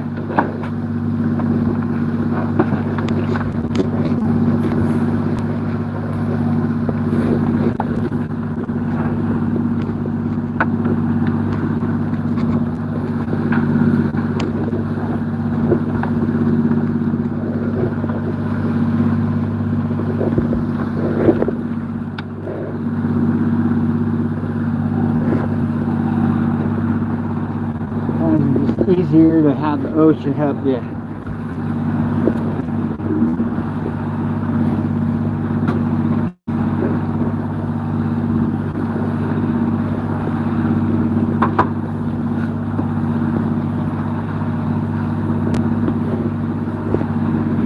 Straightening up the ground line here.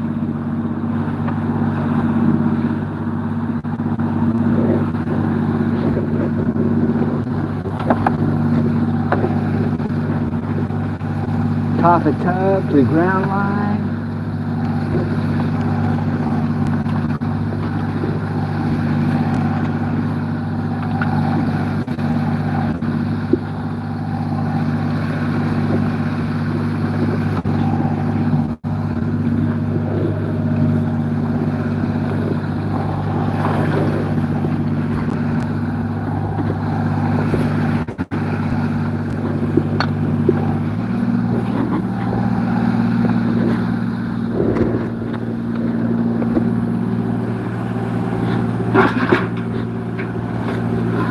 Ground line to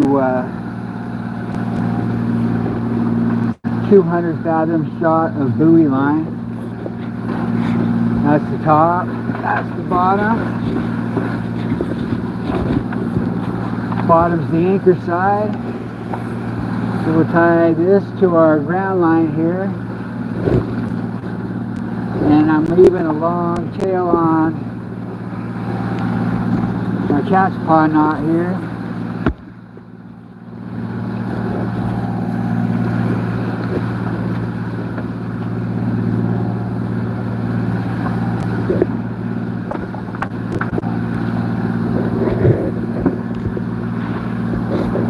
Then that long tail is going to tie into my anchor.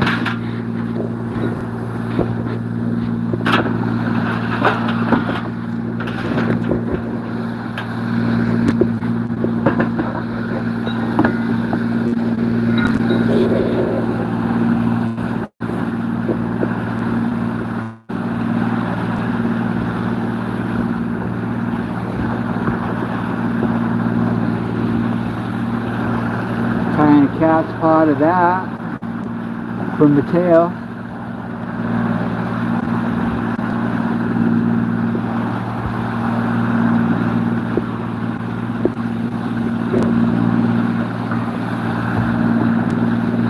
And with your long line knot, got to make sure nothing's crossed. If it's crossed, it's hard to undo.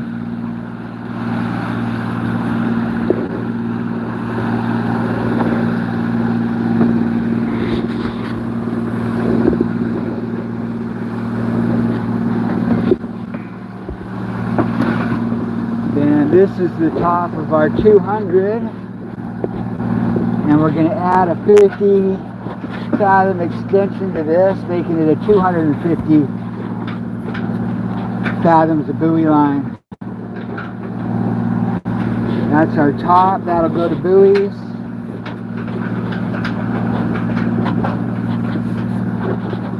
This is our bottom. And that'll go to the top of this 200 fathom line here.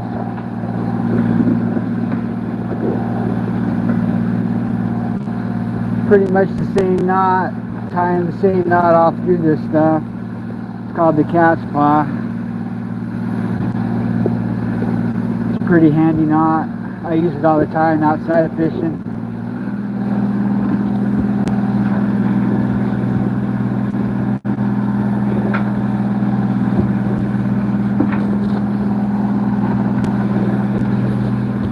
Okay, so there's our buoy line.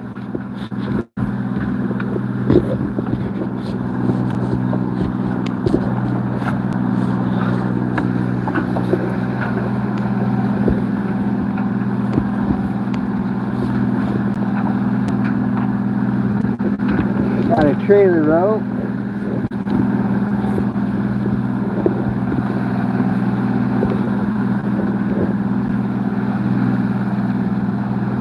Gonna tie a long tail on this one too, so I can tie it into a buoy.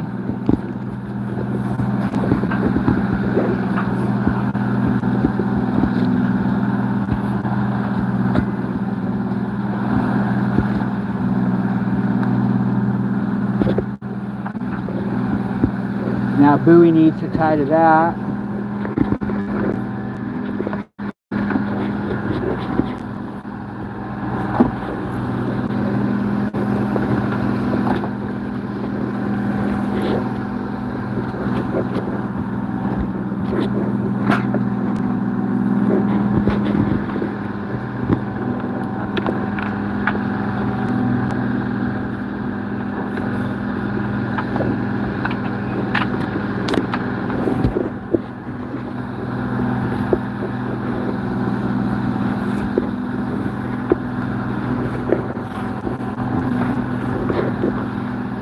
would have been paying more attention, I would have just grabbed this and tied it on, but I only need one half of it, so I have to undo it and then attach it to this one.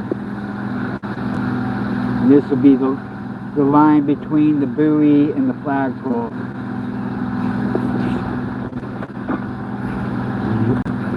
These are about 2.5 fathom trailers, so it's about 5 fathom.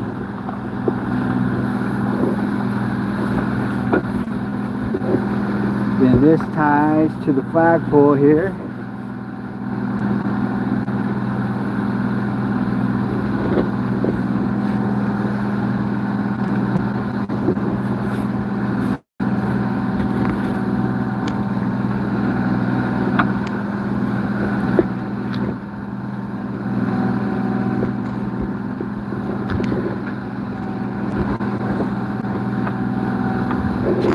And I just need a buoy, and this top end will be ready to fly.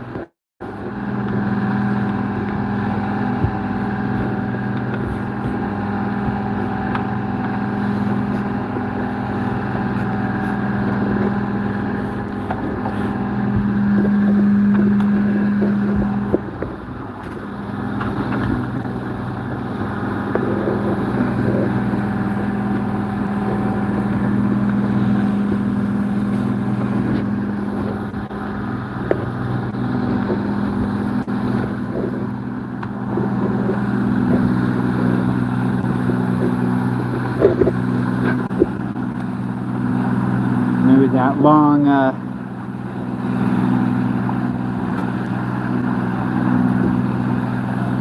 tail I had there?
Time flies, don't it, Scotty?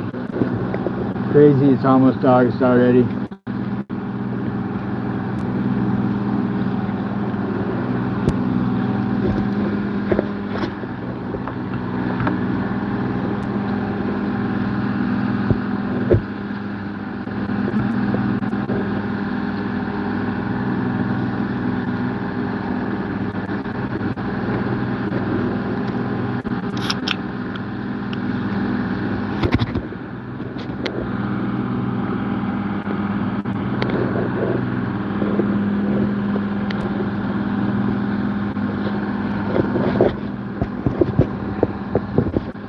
Yeah, Bill's been talking about tuna. Tommy's been talking about tuna. I've been talking about tuna. I think it's safe to say we got tuna fever on this boat, and we're all ready to go tuna fishing.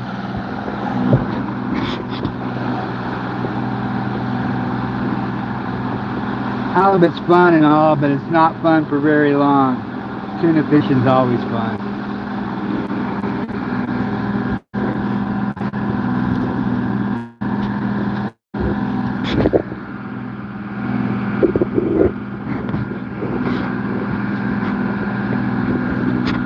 108 awesome people watching. Thanks for joining, everybody. This will be our last set going off. We'll start pulling about 1 o'clock.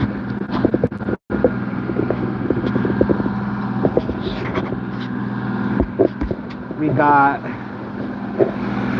some delicious Humboldt squid and rockfish on this one. This is a sketchy tub. Got one sketchy tub. The rest of the tubs are not as sketchy.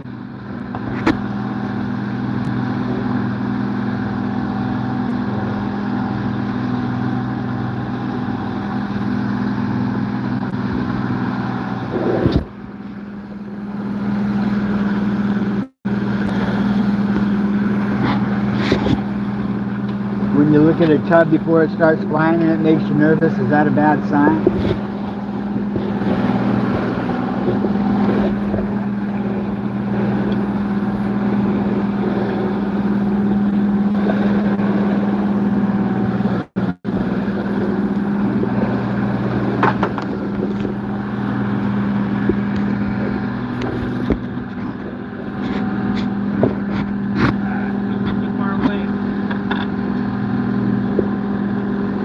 Captain Phil trying to do a good deed.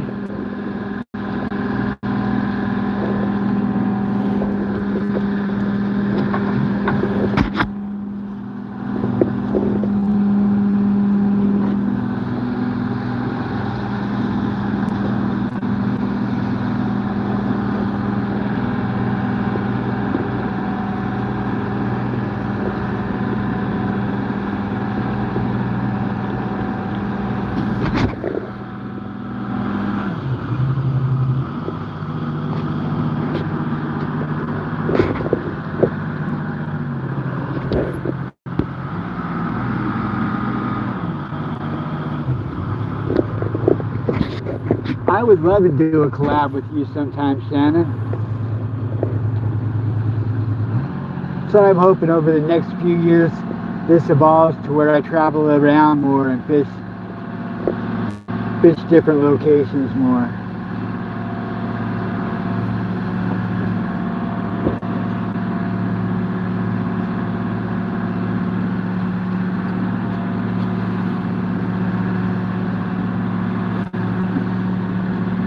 Nice.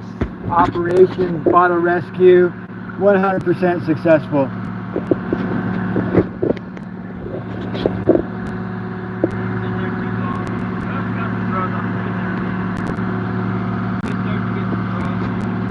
Hey, good morning, Barbara. Welcome in.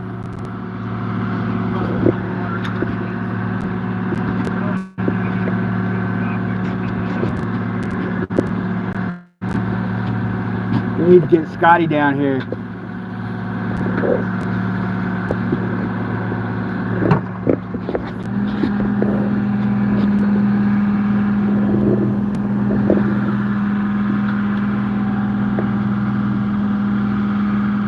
Hey, welcome, King Slayer. I like that name. We like Slayers around here.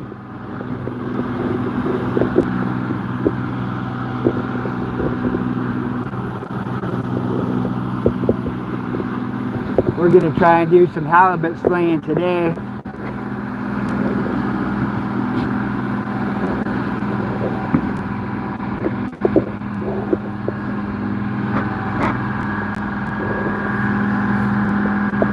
Another 800 hooks going in.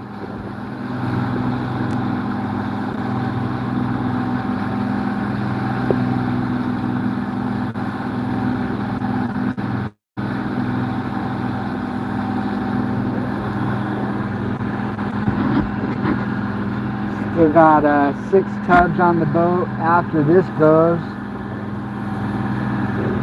So that would put us at having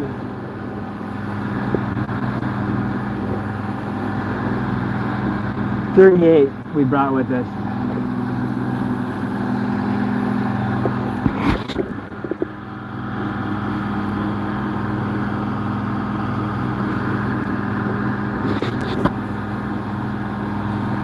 Yeah, tuna charter sounds fun, Shannon. It would be fun. Go out in a fast little boat for a day or something.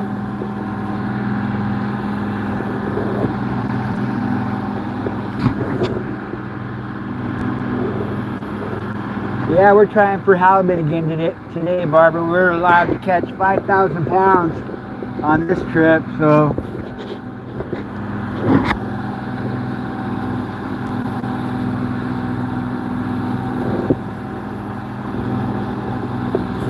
it's always nice to see you in here, Barbara. Welcome. Marcelo, welcome.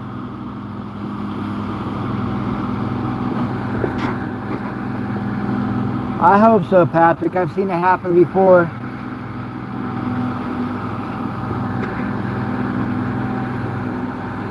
Oh, wow, Shannon. Yeah, I'd definitely be down. It's hard to schedule in, though. You know how it is. I mean, it's just hard to see an open window anytime soon. I'm sure the same for you.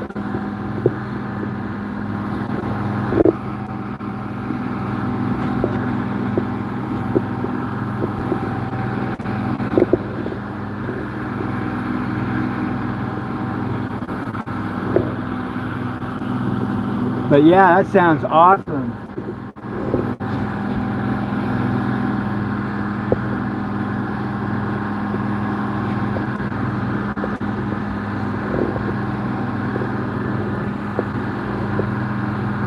Yeah, like if I planned it better, you know, everything's kind of happening so fast, and I make plans, but you know, new things evolve into what I want to do. So next year I'd like to have it planned a little better where I can get out of town for like maybe a month or something. Because after crop season's over, once the gear's home, everybody's burned out. That's usually everybody wants to take a little break. And I would love to shoot up to the Olympic Peninsula in like April. And visit my old steelhead stomping grounds, and be cool to hook up with you and do a collaboration at that time, whatever fishery you got going on.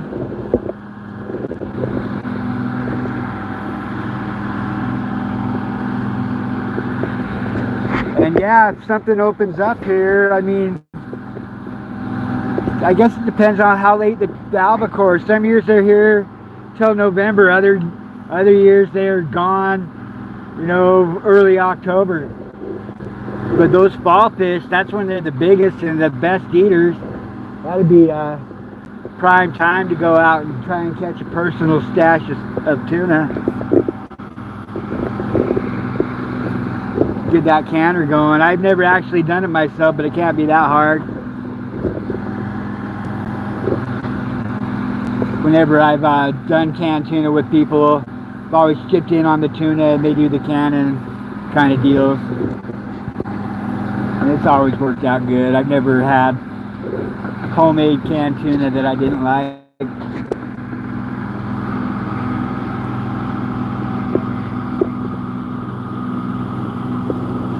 Yeah, I wouldn't mind doing some fly fishing either, Gary. I used to be a diehard fly fisherman. Long story short, when I lived in Washington, I got addicted to steelhead fishing. And I bounced every river I could. I mean, I fished just about every river in Washington. And then Salt Lake had that building boom for the Olympics that I was dumb enough to move back there chasing the dollar. And I started fly fishing to substitute for my steelhead addiction. I got way into fly fishing. It's fun. I used to like wet wading in the summertime, throwing hopper patterns in little tiny creeks for monster brown trout.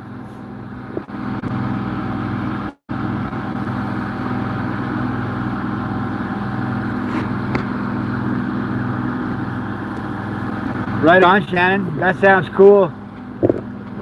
Sounds way cool. We'll have to, yeah, we'll look into it. Maybe October could sneak away. I don't know. It's hard to. October's prime commercial salmon for you too. That's our North Beach fishery. That's our my favorite fishery. I haven't been able to fish it in like 4 years. I don't see it in my future in this year either, but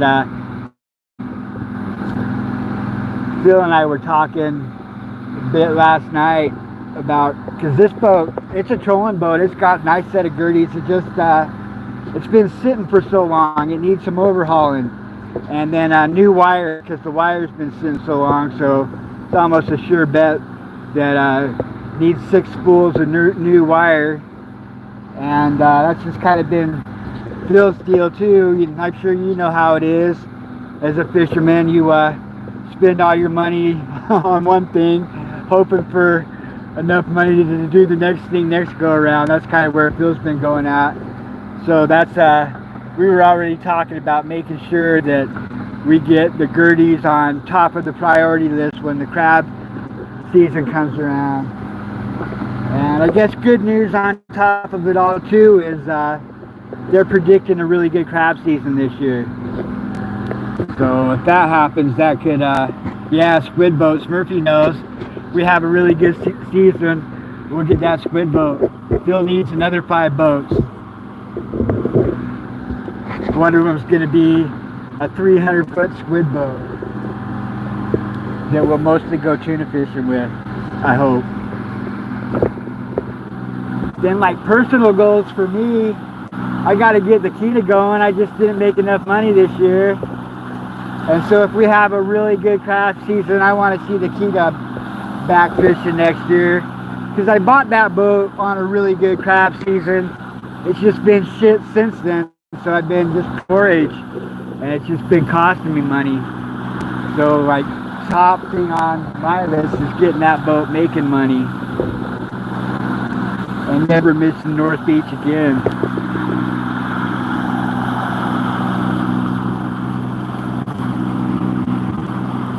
Yeah, I figured you'd know very well, Shannon. You got 3 boats, you know. Yeah, you know, it's been like, you know, one mechanical hit after another on different boats for Phil too. Like, we just got the axles fixed on the Libby, you know, and halibut takes priority over live fishing, so we haven't been fishing that. And Phil's been spending money on this boat too on a regular basis. And we still have more work to do that. Our next top priority thing after this trip is to get this pole off the boat and get it worked on. Luckily, it's been nice weather for halibut, so we haven't had to rely on our poles.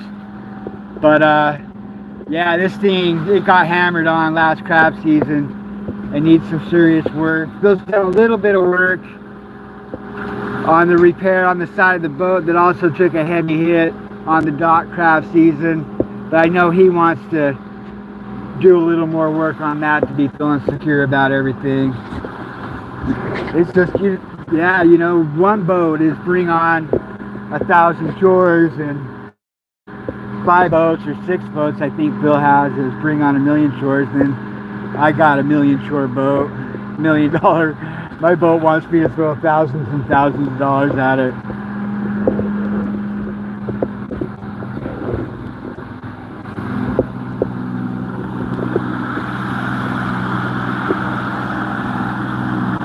Yeah, that was scary, Smurfy. That happened fast. I sometimes have flashbacks of being underneath the boat for a minute.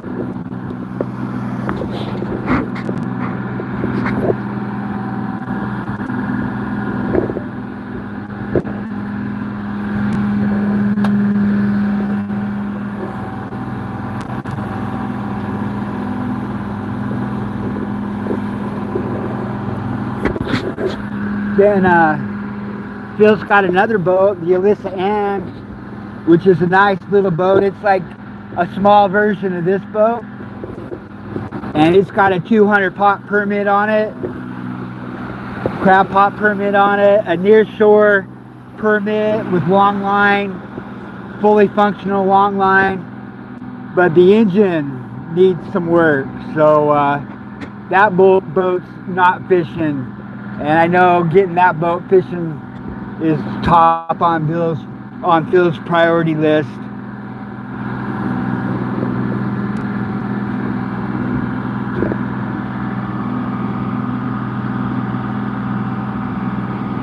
Yeah, some of those, like the poles, gotta have your poles. And it's scary, like with this pole damaged like it is, if something did happen and cause more damage out in the water. I've been on a big boat where we were riding in the trough all the way home on a 75-mile tuna run, and it wasn't very nice.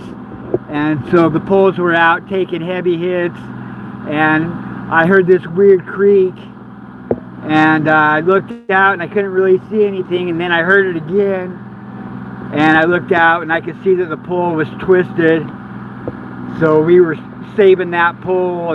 I thought that was gonna be the end of me too on that trip.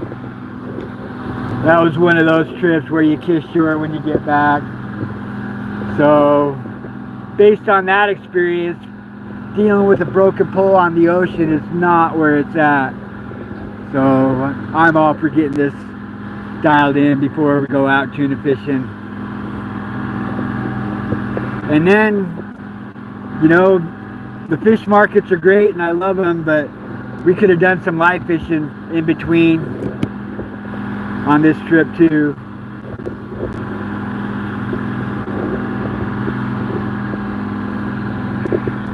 Busy, plus the YouTube channel.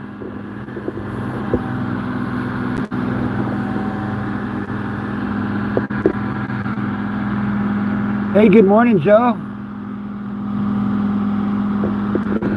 Welcome in, good to see you, Joe. Hope you're feeling good today.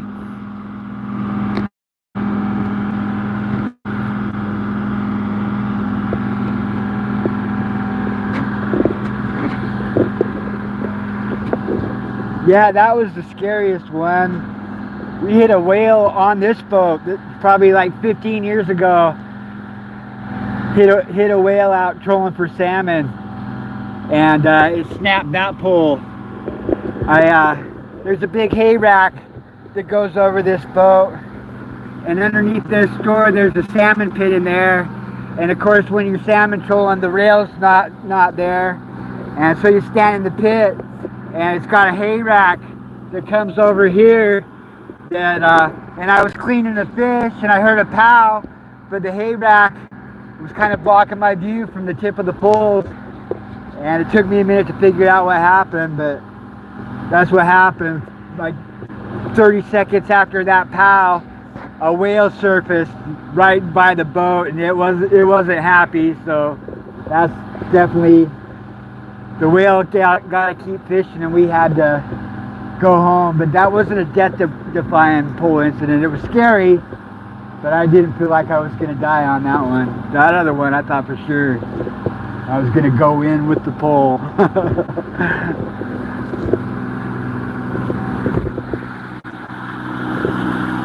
Hey Devin, welcome in. It's going good. We've got 2 sets in the water.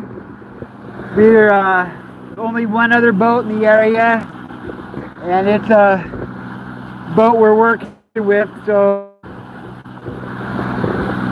I'm surprised there's not more boats in the area with the quota as big as it is and the weather as nice as it is, but we'll take it. We heard that there's a big bite going on up north, but you know how that is. That's radio fish. I think everybody might be chasing that bite. That's why they're not down here bugging us. Hey Kansas Builder, welcome in. Yeah, I'll never bring a banana again, Shannon. That was I was typing. That reminds me of that banana sneaker wave story. You know, I'm in my previous life I was a ninja carpenter contractor, and I got addicted to steelhead fishing. A bunch of the crew that I worked with would go down to the Snoqualmie River and plunk for steelhead and drink beer. And back then I was into drinking beer, so I'd go with them. And then I started steelhead fishing and got into it.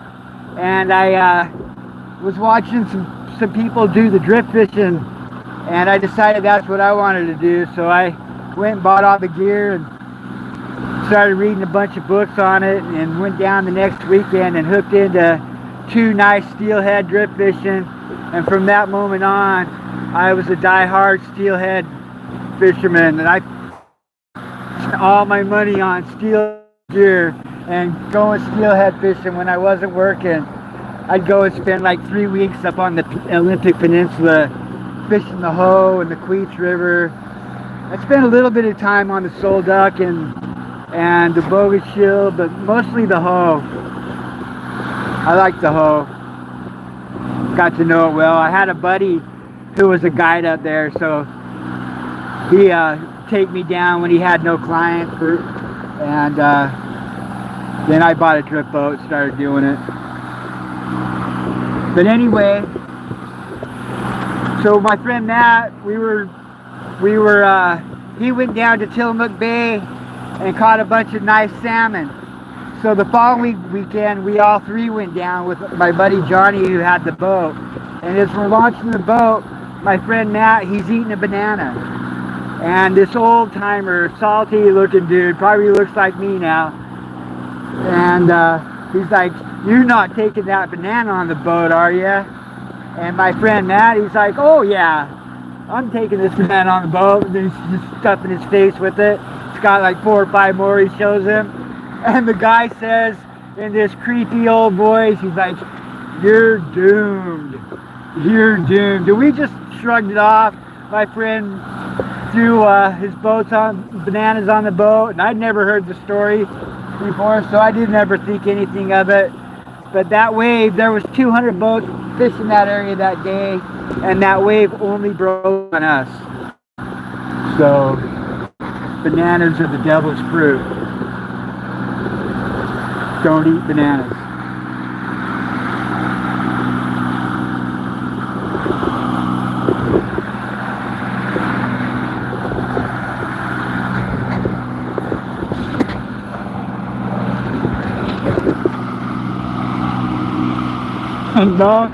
No, he was still there.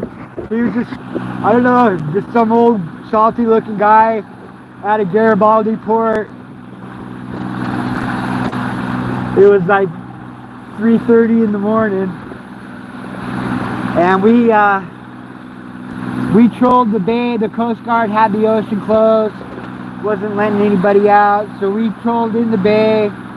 There's an area called the Ghost Hole, and we caught 3 salmon out of the Ghost Hole that morning. Biggest one was about 19 pounds, and we decided to go in and get lunch. And the minute we hit the store, over the radio, we heard that the Coast Guard was letting boats out. So we grabbed sandwiches and jumped right back in the boat. And we got around the South Jetty, and I didn't know that the South Jetty was notorious for sneaker waves. And so my friends, they were fiddling around with their gear. I was ready. We were mooching, so I had my herring ready. Dropped down, hit the bottom, had a heavy bite, and didn't connect. Reeled up, bait was gone. I rebaited and dropped down, and that one I hooked up with, and it was huge. It started smoking line. We had to follow the fish. It ended up getting wrapped around somebody who was trolling in the area, and I thought for sure I was going to lose the fish, but we ended up getting it free from that guy and got it on the boat. And it was one of those old white igloo coolers. They're big. We measured the cooler. I had the same cooler at home, and the cooler was 54 inches wide, and the fish didn't fit in the cooler. But that sneaker wave took the cooler, the fish, my gear, everything. Everything but me and my friends. My friend that was eating the bananas, he's kind of a heavier guy, and he got pulled out first. I got pulled out second, and the boat owner, his name's Johnny, he's a tall, skinny guy. He was in the water the longest, probably like 15 minutes, and we got rescued by a guide boat.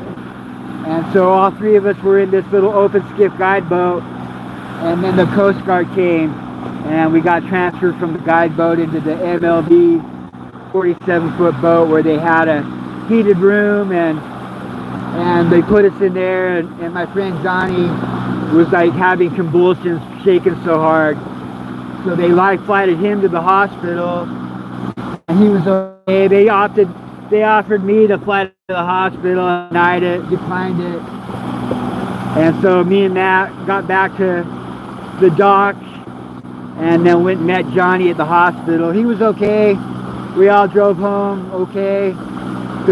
His boat was floating out there, bow first, sticking up. So the Coast Guard tied a boat on it and pulled it out of the water, got it planing like a jet ski, and towed it back to port. It was totaled. It was a total loss on the boat. It was a nice little 21-foot skiff. And yeah, it was a pretty surreal day. I really thought that was my time, in between the swells, treading water, not being able to see anybody. It looked like all the boats were going away from me. I didn't think anybody was going to come get me. And none of us were wearing life jackets. I thought that was it. But we made it. And then me and Matt came back the next weekend and hired a guide boat. And I caught the 21-pound coho. The guide boat was kind of disappointing. He didn't try that hard. I felt.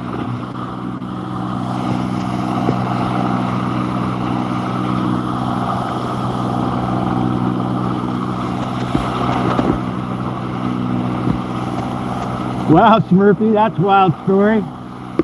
Hey, NFO, welcome. Northwest Fishing. Ashley B, welcome. Right on, thanks for stopping by. I got caught up in story time, catching up on shout-outs now. Have a good day, Ashley. Yeah, we're just waiting on captain's orders here. We're all tied up, ready to set. As soon as Phil gives the orders. Gear's getting off the boat.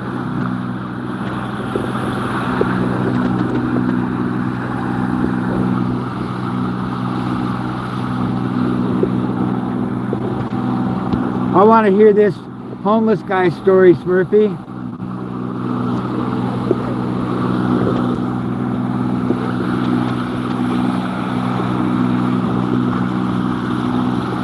Yeah, it was creepy.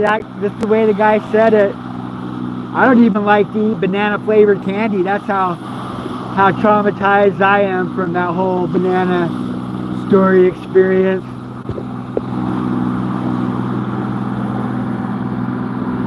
Bananas. People tell me they're good for me all the time. I should eat more bananas, and I'm like, oh no, I'm fine. There's an albatross.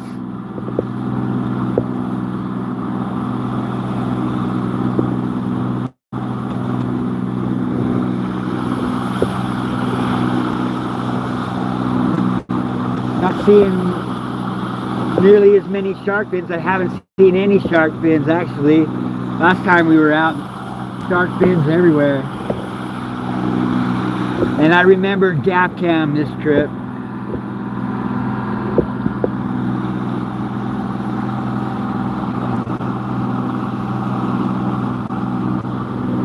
You know, I haven't been to Garibaldi since then, and this is a long time ago. I was in like my early 20s, so this is like 30 years ago. And that would be a trip. I gotta go back there now. Go on a foggy full moon, Smurfy.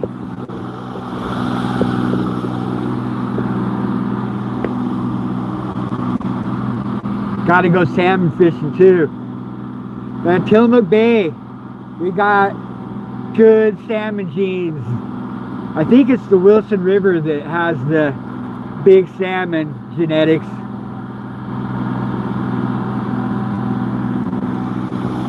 There's 3 good rivers that feed that bay. I'd like to spend more time up there.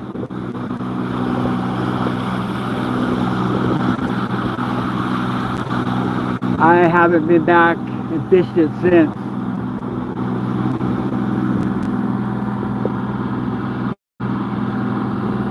Oh, I lost, like I was wearing a leather jacket, and I ditched it when I was treading water. I flipped the jacket off, and my boots, I was wearing boots, and I flipped those off, and luckily I was, you know, because it was cold in the morning and I was wearing waders to stay warm. Luckily I got rid of those, but my jacket had my wallet in it and like $600 cash. And so a couple weeks later I'm at home and I get a phone call and somebody had found my wallet and all my cash and they mailed it back to me. So that was pretty cool.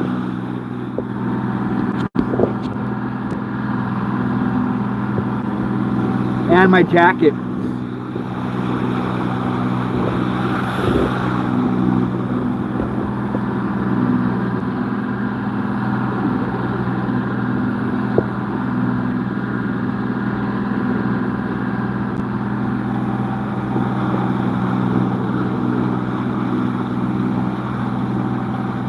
Oh God, Patrick, that's terrifying.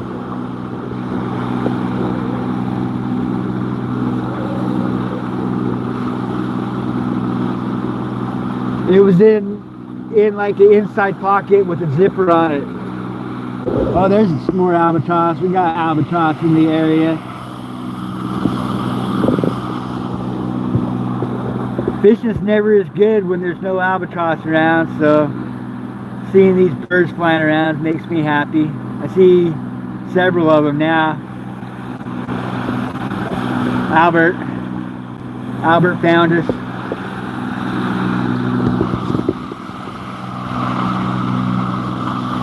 Hey, welcome in, Brandon.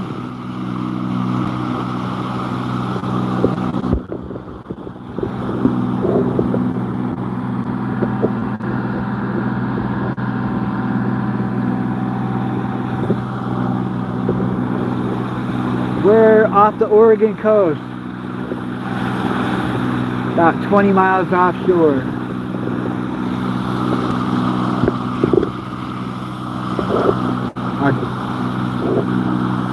He is fast, Shannon. He's just a YouTube. He just can't get enough YouTube. He wants to be on everybody's live streams. We're targeting halibut today, Brandon.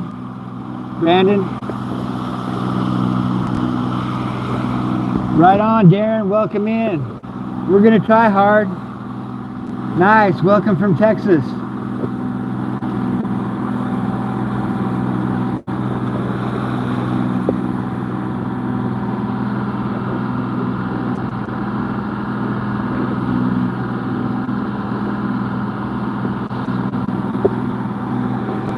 Yeah, Patrick, that's terrifying, man. I sometimes watch those I Shouldn't Be Alive reruns on YouTube, and I've seen some where the divers surfaced and got left behind. That's terrifying.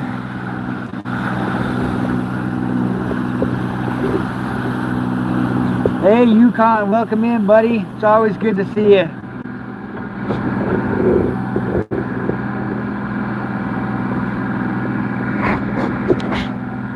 We got 10 tubs tied up, ready to throw in.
learning time here.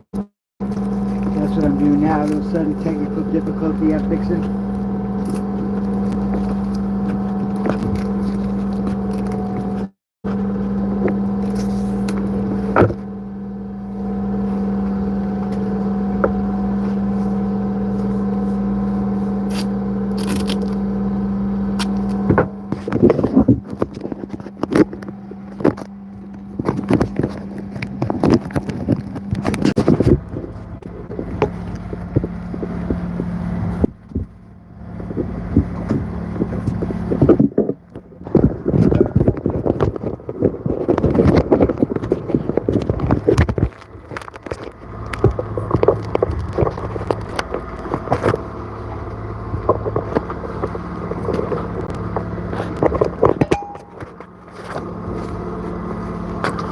I think I got it fixed here.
My screen went black, and I didn't think this screen was going to go longer than a full battery, so I had to run in and get a battery going. Looks like everything's working okay.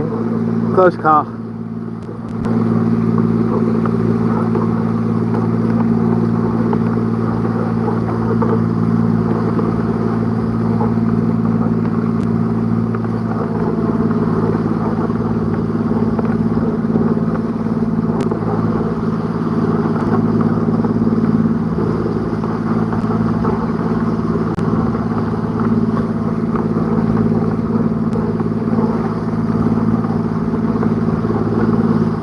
Welcome if you're new. We're letting out 1,200 feet of buoy line right now.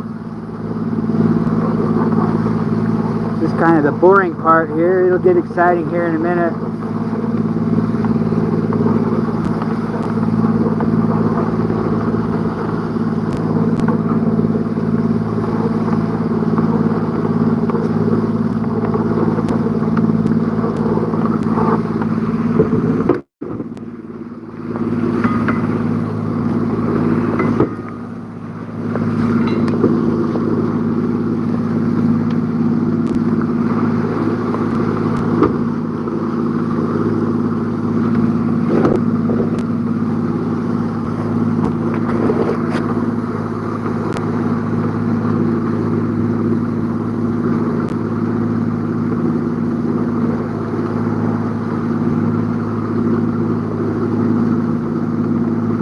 Gonna yell here. Brace your ears. To the anchor! Send it.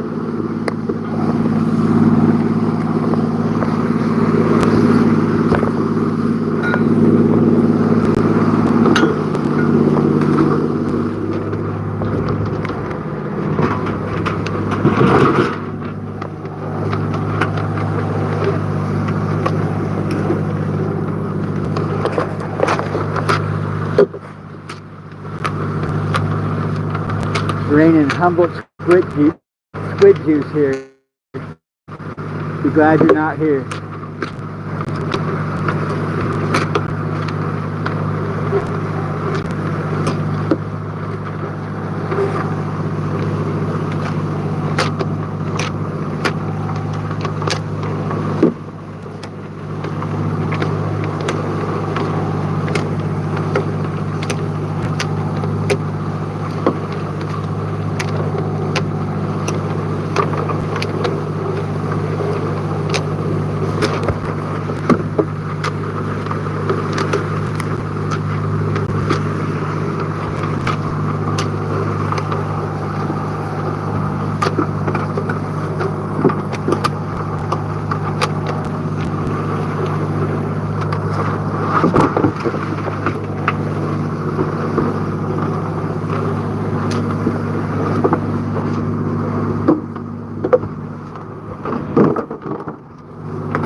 That weird tug.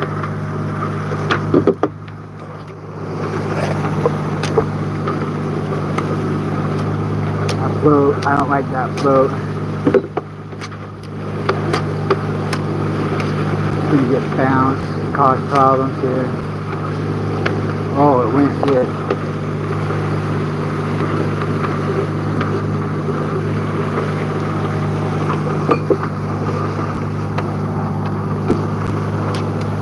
That tub flew way better than it looked.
running and stuff. Welcome back.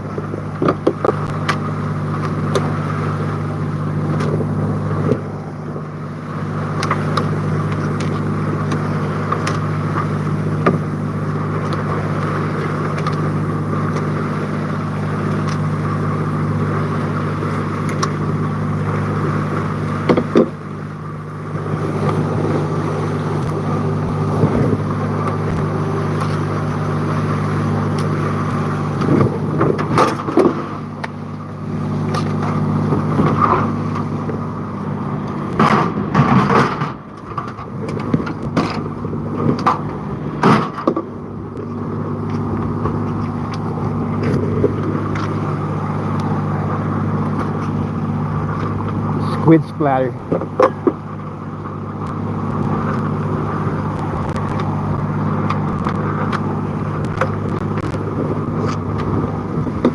Yeah, I'm glad you were saved. 6 hours had to be terrifying.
You got that, Tommy?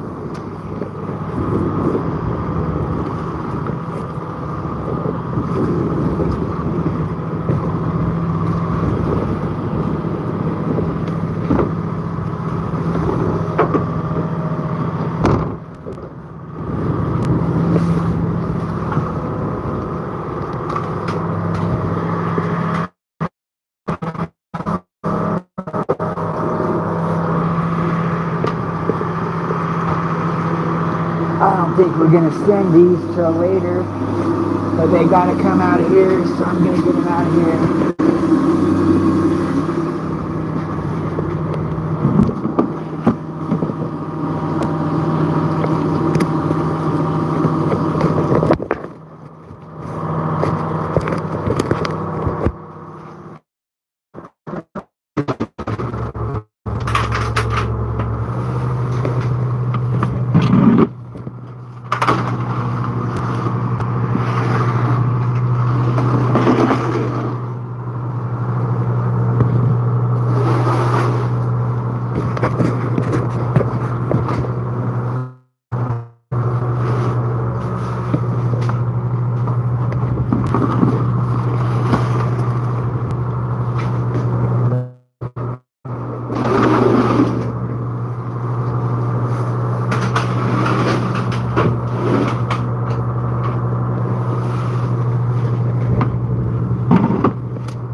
Decos, Phil.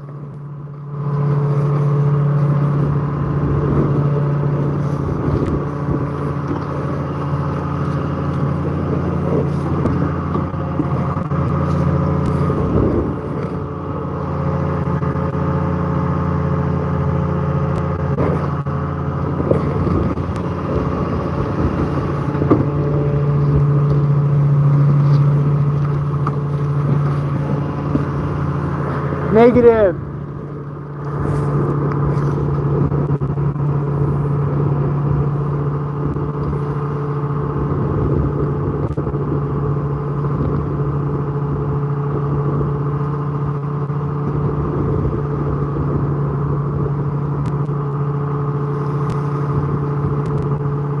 Looks like it's wanting to, Phil.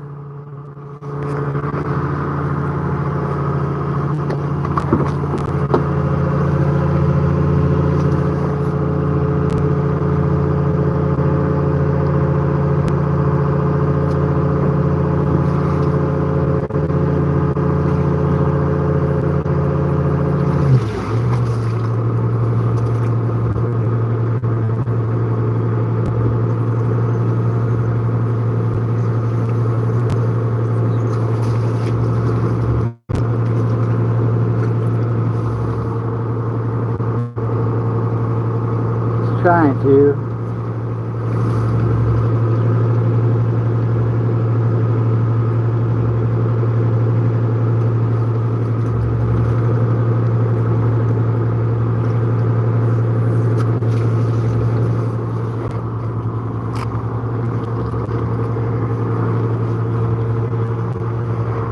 The minute I walk away from it, it'll start to work. You watch.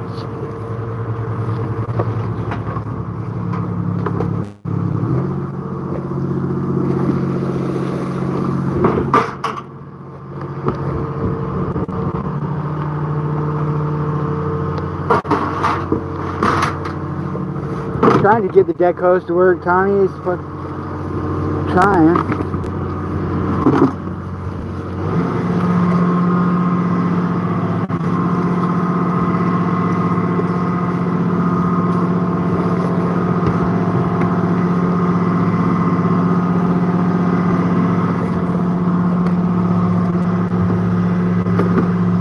Here, let's get rid of this thing.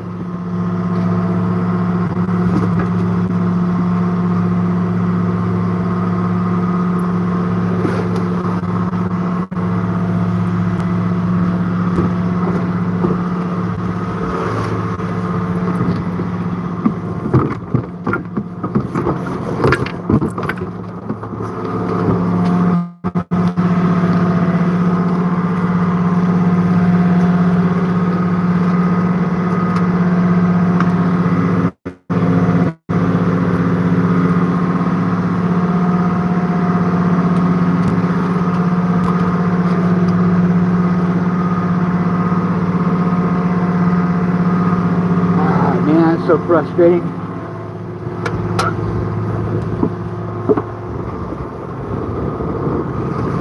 Is the deck hose on, Phil?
all good.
up for now. Yeah. The 12 one's probably our first one, which is probably that one.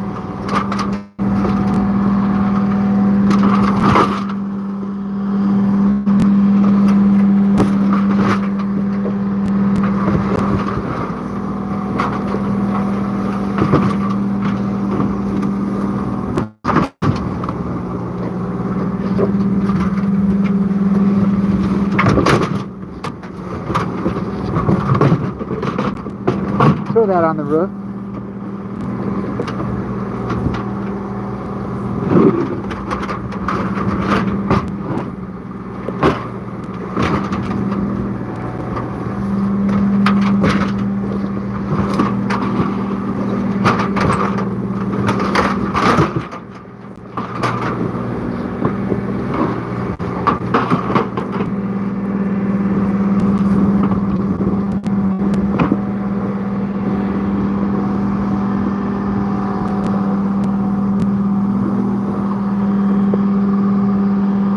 Let's get those out of there, Tommy.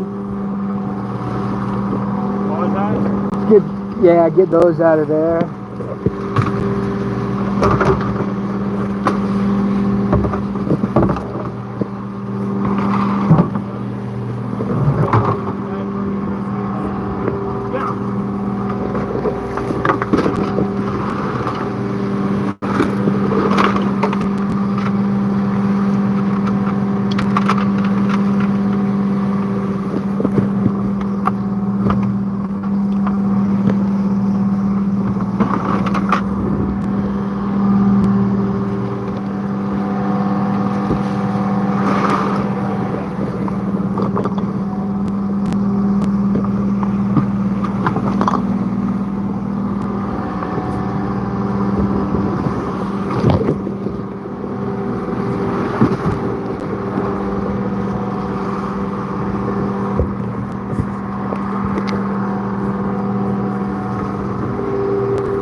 Well, we buy ice. We don't have any glaciers by us. Unfortunately, or we probably would.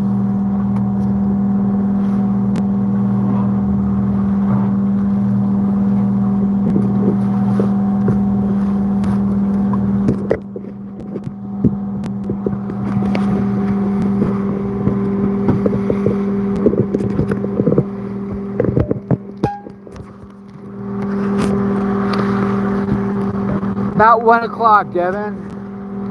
I'm gonna kill this stream here in a minute and fire it back up probably about 12:30.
Bill's down here chopping bait, get it in the brine.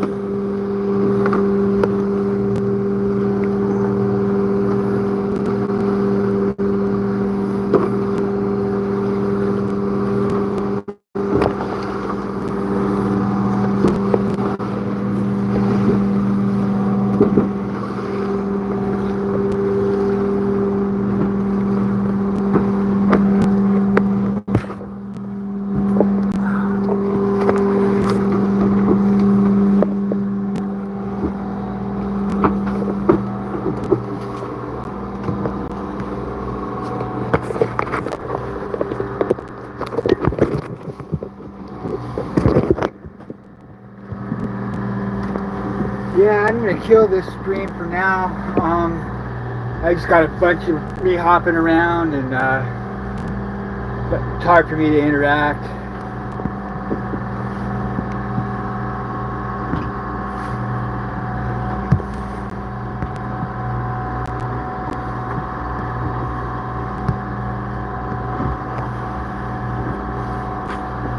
All right, sounds good, Patrick. Thanks, everybody. See you about 12:30 when I fire this back up, so about an hour and a half. Gotta let my phone charge and all that good stuff. See you soon. Hey, Grease, welcome in, buddy. I'm gonna fire this back up in an hour and a half. Just to end in this one. We're gonna hog gear in an hour and a half. I'll see you then.